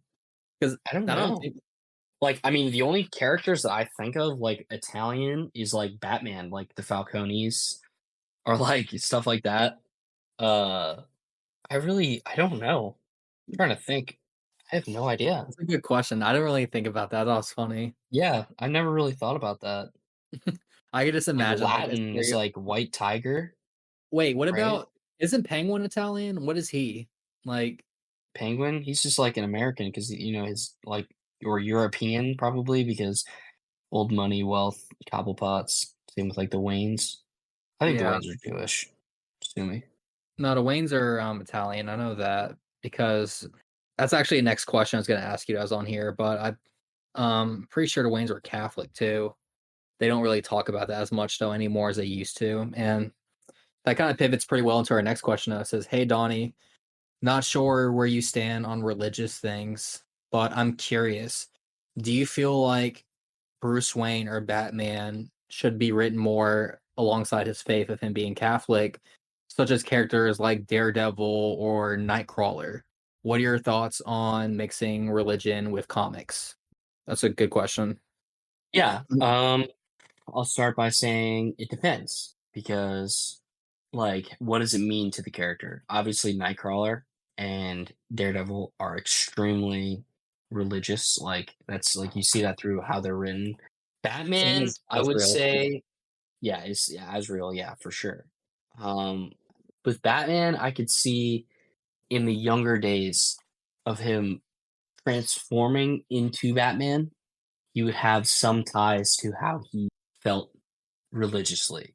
But if we're looking at the character he becomes, he pretty much has his own form of religion as being the Batman. So with Batman, no, unless, like I said, younger days. But I have no problem with religion being in the comics. I mean, I think, like they showed a little bit of that in the movies with, I mean, not really like crazy, but like Captain America. Um, and I think that's cool because, I mean, like that's, he's a little trad boy, you Oh know. yeah, he has that quote where it's like there's only one God and he doesn't wear a red cape or something like that. Yeah. So like there's that. But yeah, I have no problem with people who have I mean, to be fair though, I bad could have taste in their mouth. sworn yeah, I could have sworn between me and you, like older variations of Batman, his whole no kill rule comes from him being Catholic. Same for like Daredevil or like Nightcrawler. They don't kill at all because of that reason. We're like, Right. it's not up to us, that's up to God. I'm Yeah, pretty sure I they could see retconned that. that out though, where they tried to make him more marketable, where it's like, well, we're not gonna talk about religion, of him. So like more Yeah. people could relate to him. And I could, like, that's the thing. Like, I feel like if the character who, like, the people that write these characters are, they create them relating to them, like, right? So, like, if the person who created Batman is Catholic and they want Batman to be Catholic, then Batman's Catholic. He doesn't have to cater to every audience. People just have to respect the character. And that's the problem, I think, Kind of with like the nowadays. Punisher, like the Punisher is the Punisher. He doesn't really cater an audience. He has his own code, his own rules. He does things his own way, Exactly. And that's the thing, like, I don't think it needs to, like, every character. I think everyone needs. Sure, I could understand that everybody wants a representation, I but mean, there's a lot of things like that too. And sorry to cut you off, but another perfect example is Fantastic Four, the Thing. He's actually a devout practicing Jew. Like a lot of people don't know that about him, but he yeah, is, yeah, Jewish. Like, hmm and I kind of hate how it's kind of brushed aside because even though I'm not Jewish, I'm Catholic. I would like to see more of him doing his faith, you know? I think It'd that's be just interesting for interesting. Yeah. sure. Like, how does I guess he the thing, combat, him being literally a monster type thing, the thing with his right? faith? That'd be interesting, like, explore some. And I think that there's a lot of people that are too scared to do that. They're more inclined to play on other aspects of society rather than religion, because unfortunately we've gone away from that and promote other things uh like more harmful things. Like Transgender people, superheroes, yay. yeah, yeah, and like I said, like it is what it is. Like that's gonna happen, but it's just a time and a place type of thing. I think I have no problem with things as long as people have, they show respect. Really, people are not going to. It's how it is, but that's my belief. It's like I'll give the benefit of the doubt, but I'll have my own opinions. But I won't be like, oh, this character is terrible, blah blah blah. Like No, to I ever get like, that. and if you like it, like everyone to each their own, literally. So, but yeah, I wouldn't be opposed to seeing a religious Batman. All right, thanks. Here's a pretty interesting question right here, and this is something I think about. This is actually something I've wanted to ask you offline, but I forgot to earlier. But it says, "Hey Donnie, I'm also a huge Spider-Man fan. Spider-Man 2029, sorry, 2099 is the best one." That's a hot take, but he wants to know, Some, what is your thoughts on why Hawkeye is so underrepresented in Marvel's Avengers? He kind of is just there, quotation marks. In a weird way, he's DC's version of Hawkman. I mean, that is a good yeah, question. it's not. Why does like It's, Hawkeye not get any like representation at all? He kind of just exists, you know? yeah, and I think, like I said, I think he's just not really that interesting. Like people are not going to what they did with the character, um, as far as what his part of the Avengers slash in the movies, like Jeremy Renner, it did a really good job for what he was told to do. Like he had his own show, passed the torch to Kate Bishop, and like had his story. If you look at it, appearing in Thor as a cameo, right? Moving on through all the Avengers, Age of Ultron, Infinity War, or sorry, he wasn't in that, but uh, Civil War, Endgame, Hawkeye. Like he has a complete story that's linear. Man who's a family man, has a government job, gets involved with a government job, aka Shield, moves on, loses his family because of unforeseen circumstances of cosmic entity, goes on a rampage trying to find out where the hell they are, becomes the Ronin, comes back to the person who is the only one that can really save him at that point without his family, which is Natasha, then loses her tragically, then retires, really, and then comes back and goes through the whole thing with Kate Bishop. But it's and then retires again. Yeah, I think his character is well done if you look at it as a whole. Underrepresented in other things, I guess. He's just, yeah, like I said, I mean, he's not really, not a lot of people are, you know, How would you make him interesting if you were able to write him though? Because he's kind of like there, like yeah. I think that he's underrated as far as his skill set shows. Like I think if they showed him like how Arrow, like Green Arrow, they took that character and they made it, a whole, I mean, the CW show, so it's not that amazing, but it was at some point. They could do a little bit more of like a serious story. Like they would have had to have done this way before. Like have his, like, not saying have his own movie, but he would have had to been more involved than just like a cameo in Thor and brought right into Avengers. They would have had to done it way before. But I would say make it like a Black Widow Hawkeye team up, showing them like a prequel maybe, because they talk about how they're agents doing things, fighting each other for different organizations, stuff like that. Show me that. Like show me how he's a special agent, trained marksman, stuff like that. Not just his weapon of choice is a bow and arrow, but why? Show me that.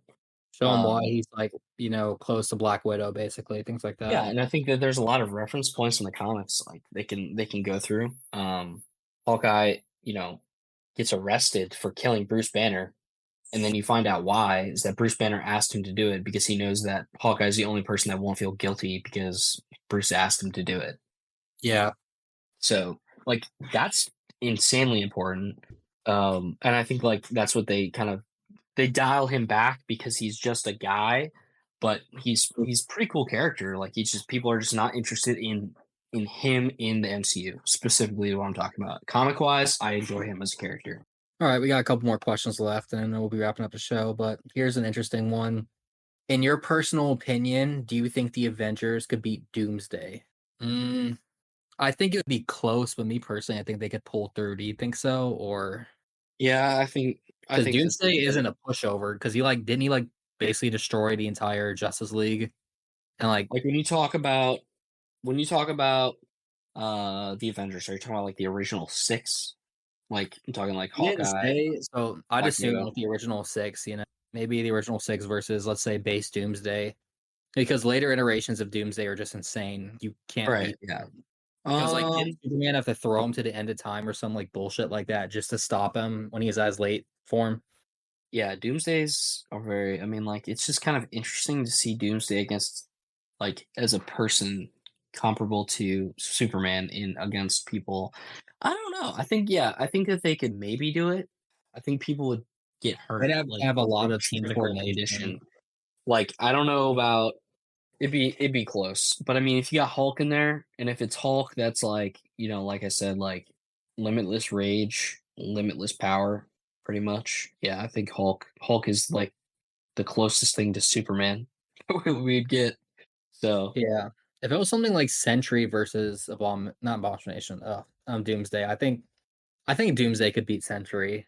dude, that's another character I would love to see. Yeah, I wish we could see more. I really hate how bad they did Adam in that Guardians of the Galaxy movie. That just pissed me off. I'm like, we waited like 10 years for this and you just did that to him. Okay. It was a different take. Definitely MCU'd. That's the thing. Like I'm gonna accept it for what it is. And if you want to see better stuff, go read the comics. Go play the Guardians of the Galaxy game. That is how you do a game with a lot of characters and do it well. That game was good. Adam Warlock in that game is also good. But yeah, All right. Adam Warlock in that, it was interesting, to say the least. James Gunn, I love you, but Here's a really good question, actually. This one is something I think a lot about, but it says, hey, Donnie, really enjoyed your take on Spider Man and you going over the different comic iterations of the character. I'm curious, do you ever at times struggle with separating the art from the artist? A specific example for me is Alan Moore. I really enjoyed The Watchmen and V for Vendetta, but recently I learned about his politics and it's hard to look at it the same. What are your thoughts on that? I mean, you're talking about someone who helped make the Killing Joke. Like, I don't know. Because, like, That's yeah, tough. no, I can't deny, for me personally, I can't deny, like, Watchmen's a great comic, same as, like, V for Vendetta. But I also know at the same time, Alan Moore is a complete, excuse my language, asshole who looks down on literally everyone, and he's a narcissist who only cares about himself. So Isn't he an anarchist?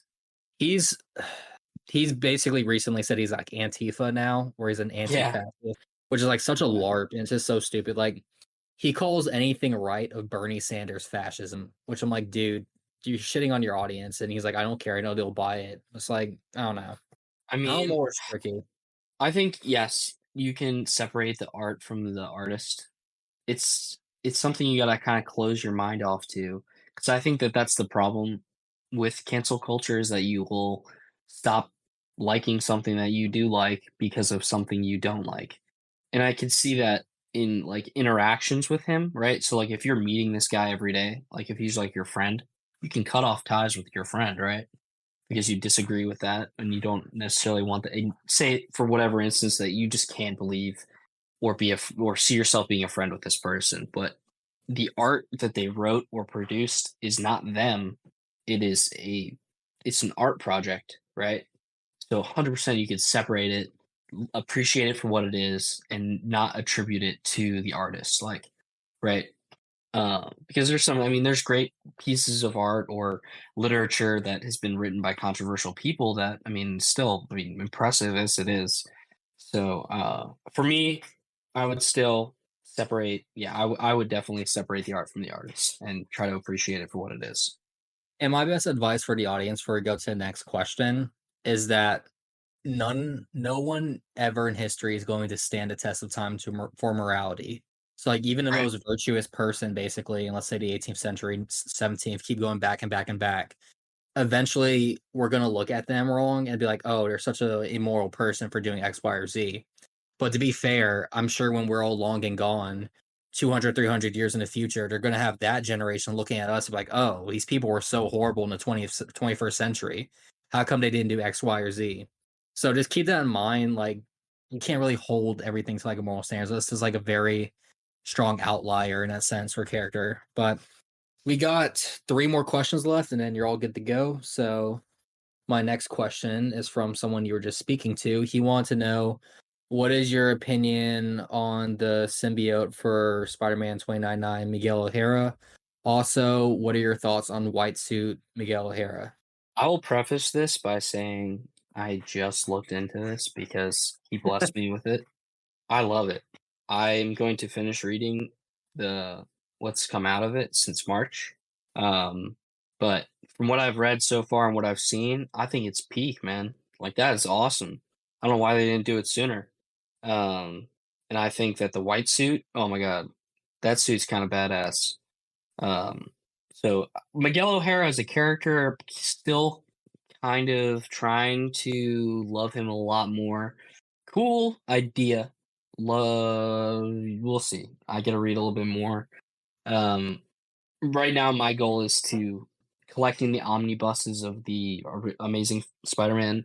Going to reread all through that, and then move on to the Ultimate Spider-Man, and then I'll probably pick up at some point, online or however, issue 1 of Spider-Man 29 and really delve into the stories again. But from what I read from the symbiote stuff, like it's cool. It's definitely cool. I vibe with it, and I think that it would be really cool played out, in whatever form, animated or more stories that I can get my hands on that are, as cool as that. It's definitely different and something that would make sense for a Spider-Man character to also have a Venom or symbiote involvement in their story. Nice. All right, last three questions. So this question asks, hey, Donnie, just want to let you know you have a voice for radio. You should consider doing streaming if you are interested in that. Also, I would like to know your personal opinion on the X-Men, particularly Charles Xavier and Magneto. Which one of these characters do you think are morally correct? So, yeah, that's the question. I think, whew, it's loaded. Um, I'd say it fluctuates between times. it's a double-edged sword because they're both the same idea, really, just a different way to go about it. And one is obviously the extreme side of it, and one is more the pacify and support in a different way. So I think One's more coexistence, while the other is more like leave us right. alone type.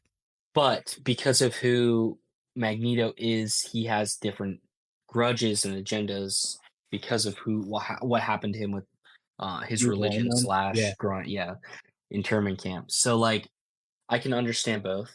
I would say realistically, you would have the emotions of Magneto, but have to act like Charles Xavier, I which mean, yeah, that's Charles why I Xavier love definitely has.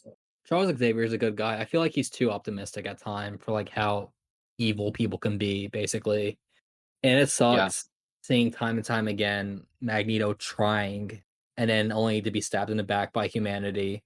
And he's like, right. this is the reason I am the way I am, you know? Like, Yeah, that's why I and love him so realistically, much. he just wants his Yeah. people to be treated right. But Xavier's like, yes, I agree, but you have to do it a certain way so that they don't act this way. And then Magneto's like, you're a fool. They're gonna do this anyways. So Yeah, and that's sad because Magneto, I think as we said on the beginning of the podcast, like me and you both have him as like one of our favorite villains. Like, what I like about Magneto is that he rarely plans anything on the offensive. It's more of him responding or retaliating to how yeah, they're being treated. And exactly.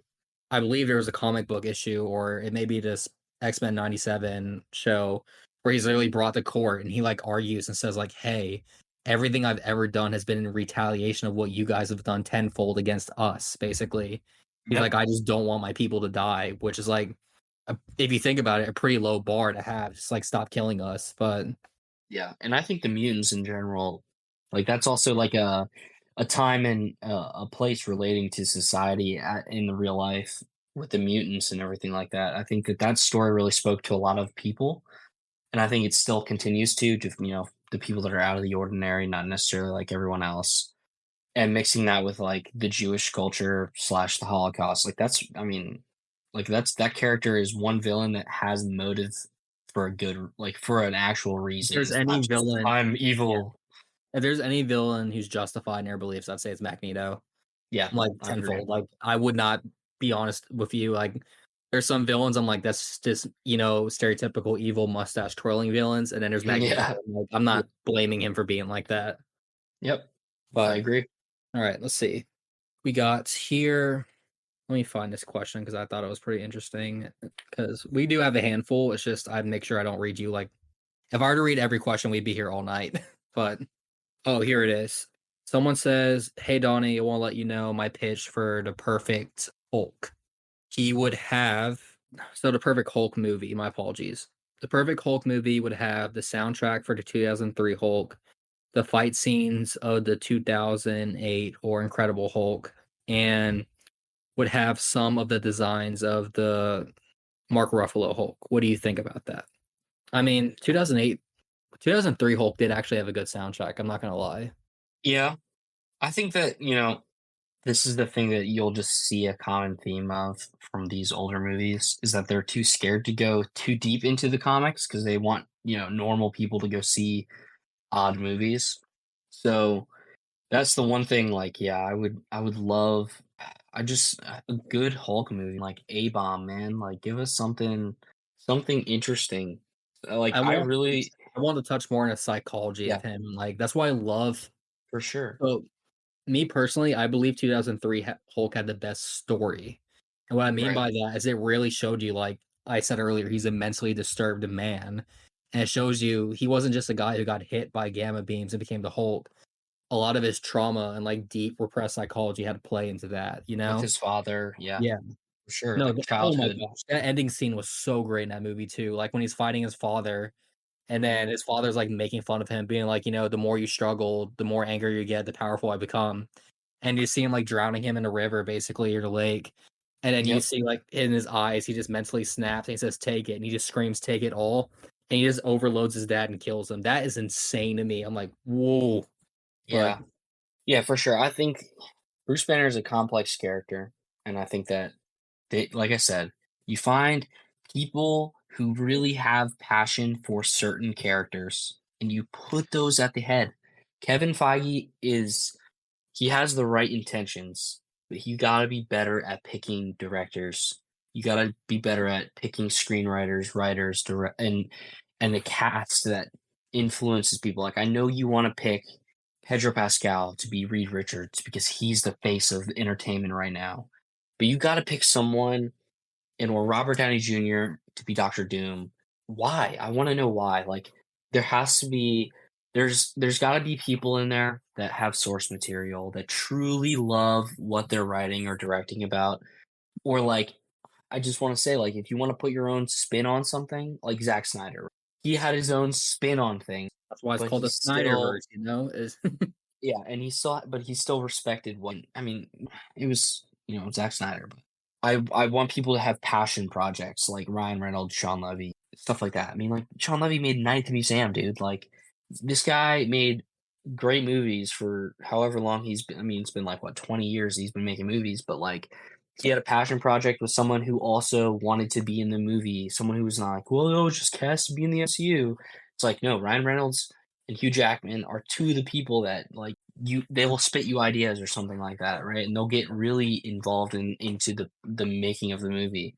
And I think if you start doing that, like finding these people like Mark Ruffalo, I don't like you as a person. I'm going to say that. But like you got to find people that are more passionate than how he acts towards the character of Hulk.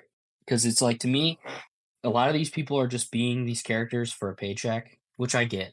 If I'm getting paid millions of dollars to do whatever they're doing, cool. But there's a lot of kids and people who are inspired by these characters, who want to be, who want to see the things that they've grown up and loved, and then it's just kind of like shat on, and it's like millions of dollars that are being put into these projects for it to be lackluster. It's just kind of consumerism at its finest. I think definitely too on that. A perfect example. I'm not. Do you remember Ultimate Avengers, the movie that was like in 2006? Ultimate Avengers. Um, It was an animated movie. It was like one of Marvel's first attempts of like anime. It had that like those blue 2006. aliens. It has the blue aliens in it basically. That was like those are the main villains, and they fought like Wakanda and stuff. Trying to One of think. and one of the main villains in it was like a Nazi SS dude who ended up turning out to be one of those aliens basically. That Captain America got dynamite and he threw in a train with him. Oh, this is the one that, like, yeah. So what's funny? Nolan North is in it, and so is the guy who plays. Oh my God, no, You know James what movie Arnold I'm talking Taylor's about in though, this. right? Steve Blum. Yeah, I dude. There's a That few people movie, from yeah. there's I'm trying to people from think. the zombie storyline that are in this movie. It's so funny. I don't really remember this. Let's see. I recommend, and this is for both you and the audience at home, if you want to know what I mean by a good Bruce Banner, not just a Hulk, but a Bruce Banner, watch that animated movie. They had it locked down. That is, I'd say, hands down, is the best depiction of Bruce Banner in anything Marvel related with like cinema. That Hulk Because is sick. no, it really captures like who Bruce Banner is. Like in that whole movie, he's miserable. He's an alcoholic. Like, and I'm not trying to pull a Spider-Man where I'm like he has to be miserable to be this character. The Hulk kind of does have to be kind of miserable, like in the same way like Ant-Man was in the comic books. Like, where if you really want to like show Bruce Banner, it's how you do it. But really good movie, actually. I was rewatching that the other day, and it actually holds up very well. It's very very Oh, good. Giant Man's in this. Yeah, I'm watching a clip right now. Hold on. Let me see if this jogs my memory. yeah. I know it's kind of niche, but it's like a really good movie. Like it's honestly, it went from a childhood one to me just like really enjoying it. Oh yeah, I remember now. I'm seeing like them fighting Hulk right now, where Hulk's just fucking dogging him. Yeah, as Hulk. Just breaks Giant Man's kneecaps, bro. Throws boulder at his head. Yeah, I have to rewatch this. This is interesting. Yeah, no, it's a really great movie, and Bruce Banner in it is like peak. But all right, we're going to our final question. We're wrapping up this episode. Thank you, really quick before you go, Adonis or Yeah, Donnie, for your time. It's great talking to you, man. yeah, you too. All right, so for the final question we have, it says, "Hey, Donnie, curious your thoughts on the current state of comic book. Do you think manga is going to be the death of U.S. or Western comics?" And second question, do you think a lot of people get inspired by their morals from characters or just the other way around? Is that the case with you in Spider-Man? So that's okay. I will dissect this. Like I would so say basically the first manga, yeah. What's up? Go ahead. manga, and current comics are to me one and the same.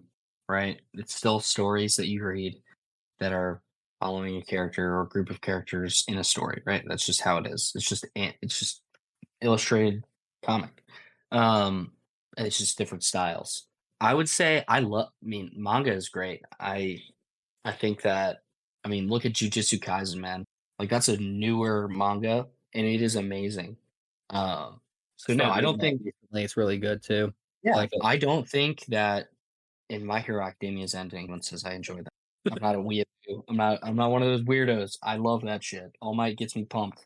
Um no, like I don't think it's dead. I think it's dying. I think that it has its place and I think that thanks to like I said earlier, like, Fortnite and other forms of whatever things that children are exposed to, Roblox, like I mean TikTok if they're on that. I don't mean iPad kids and stuff, but like they find out these characters and or see these characters and people are like, "Huh, let me check this out." And that leads them down the rabbit hole.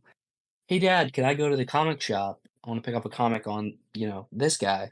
Or go to Barnes and Noble and pick out like a hardcover, you know, omnibus or something like that, right?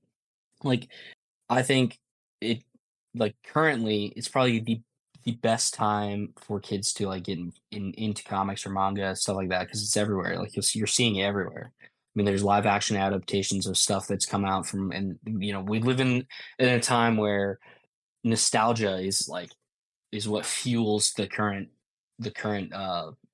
social media stuff that's coming out or entertainment stuff that's coming out. Um, so no, I don't think that's done. And then the second part was what?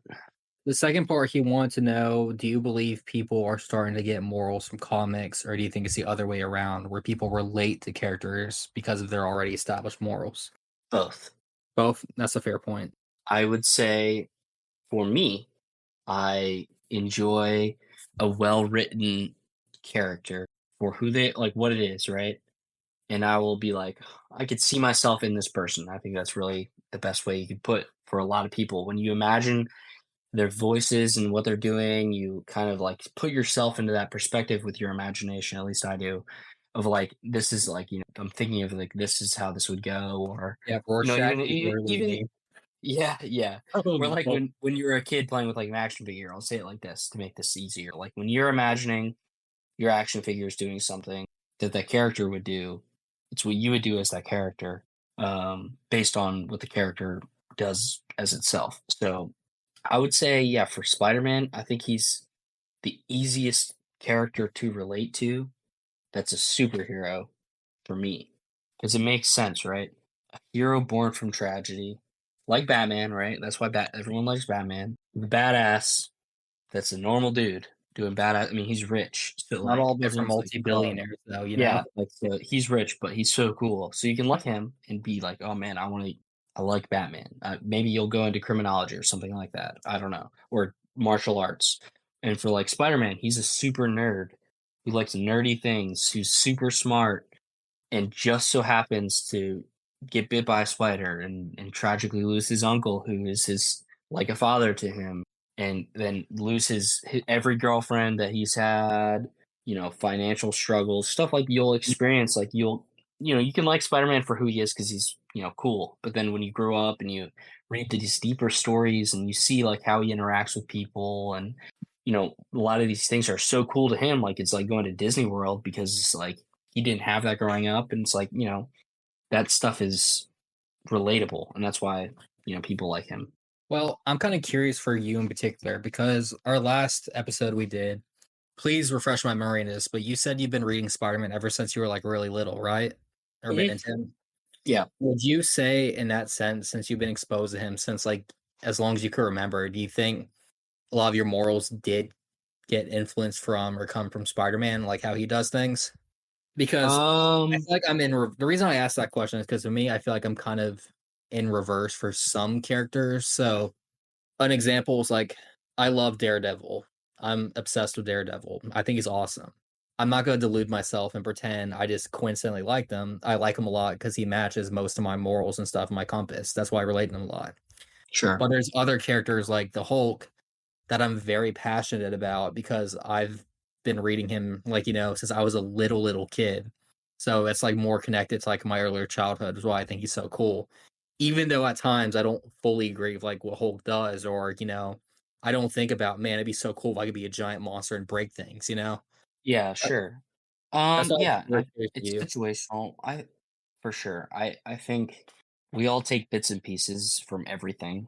So I would say, sure, I am somewhat influenced in some way by Spider-Man, probably subconsciously.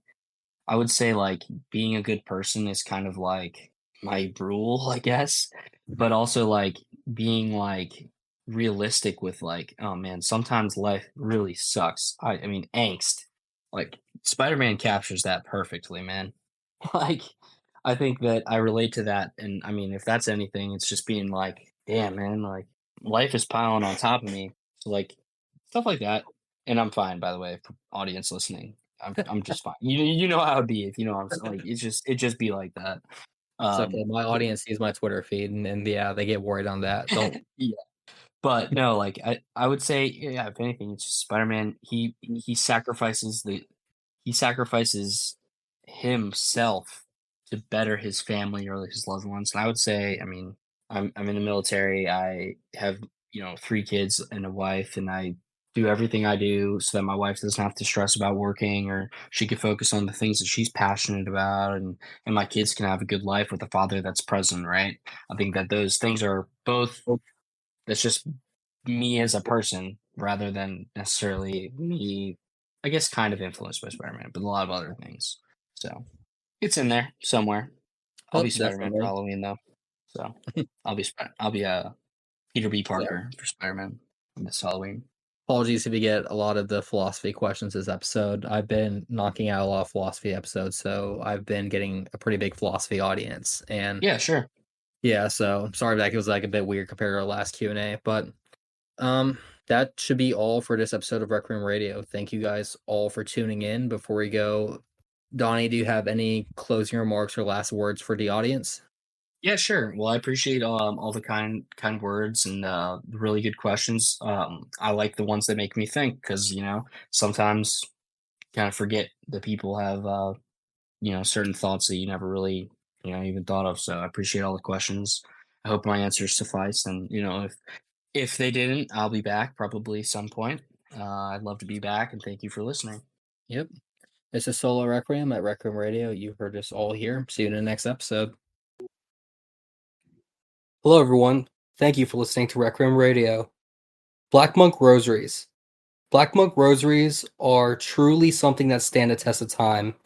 They honor the tradition of St. Dominic by using only the finest materials and craftsmanships. Black Monk Rosaries, bracelets, medals, chains, and keychains come with a lifetime warranty to it. If anything breaks, they'll replace it, no questions asked. Crafted from high-impact acrylic beads, corrosion-resistant stainless steels, and industrial-grade paracord, Black Monk Rosaries are built to be the strongest in the world. Each piece is handmade with attention to detail and inspected 3 times to ensure top quality. Experience the durability and elegance of Black Monk Rosaries, strong enough to be worn proudly in your faith. Visit Black Monk Rosaries today.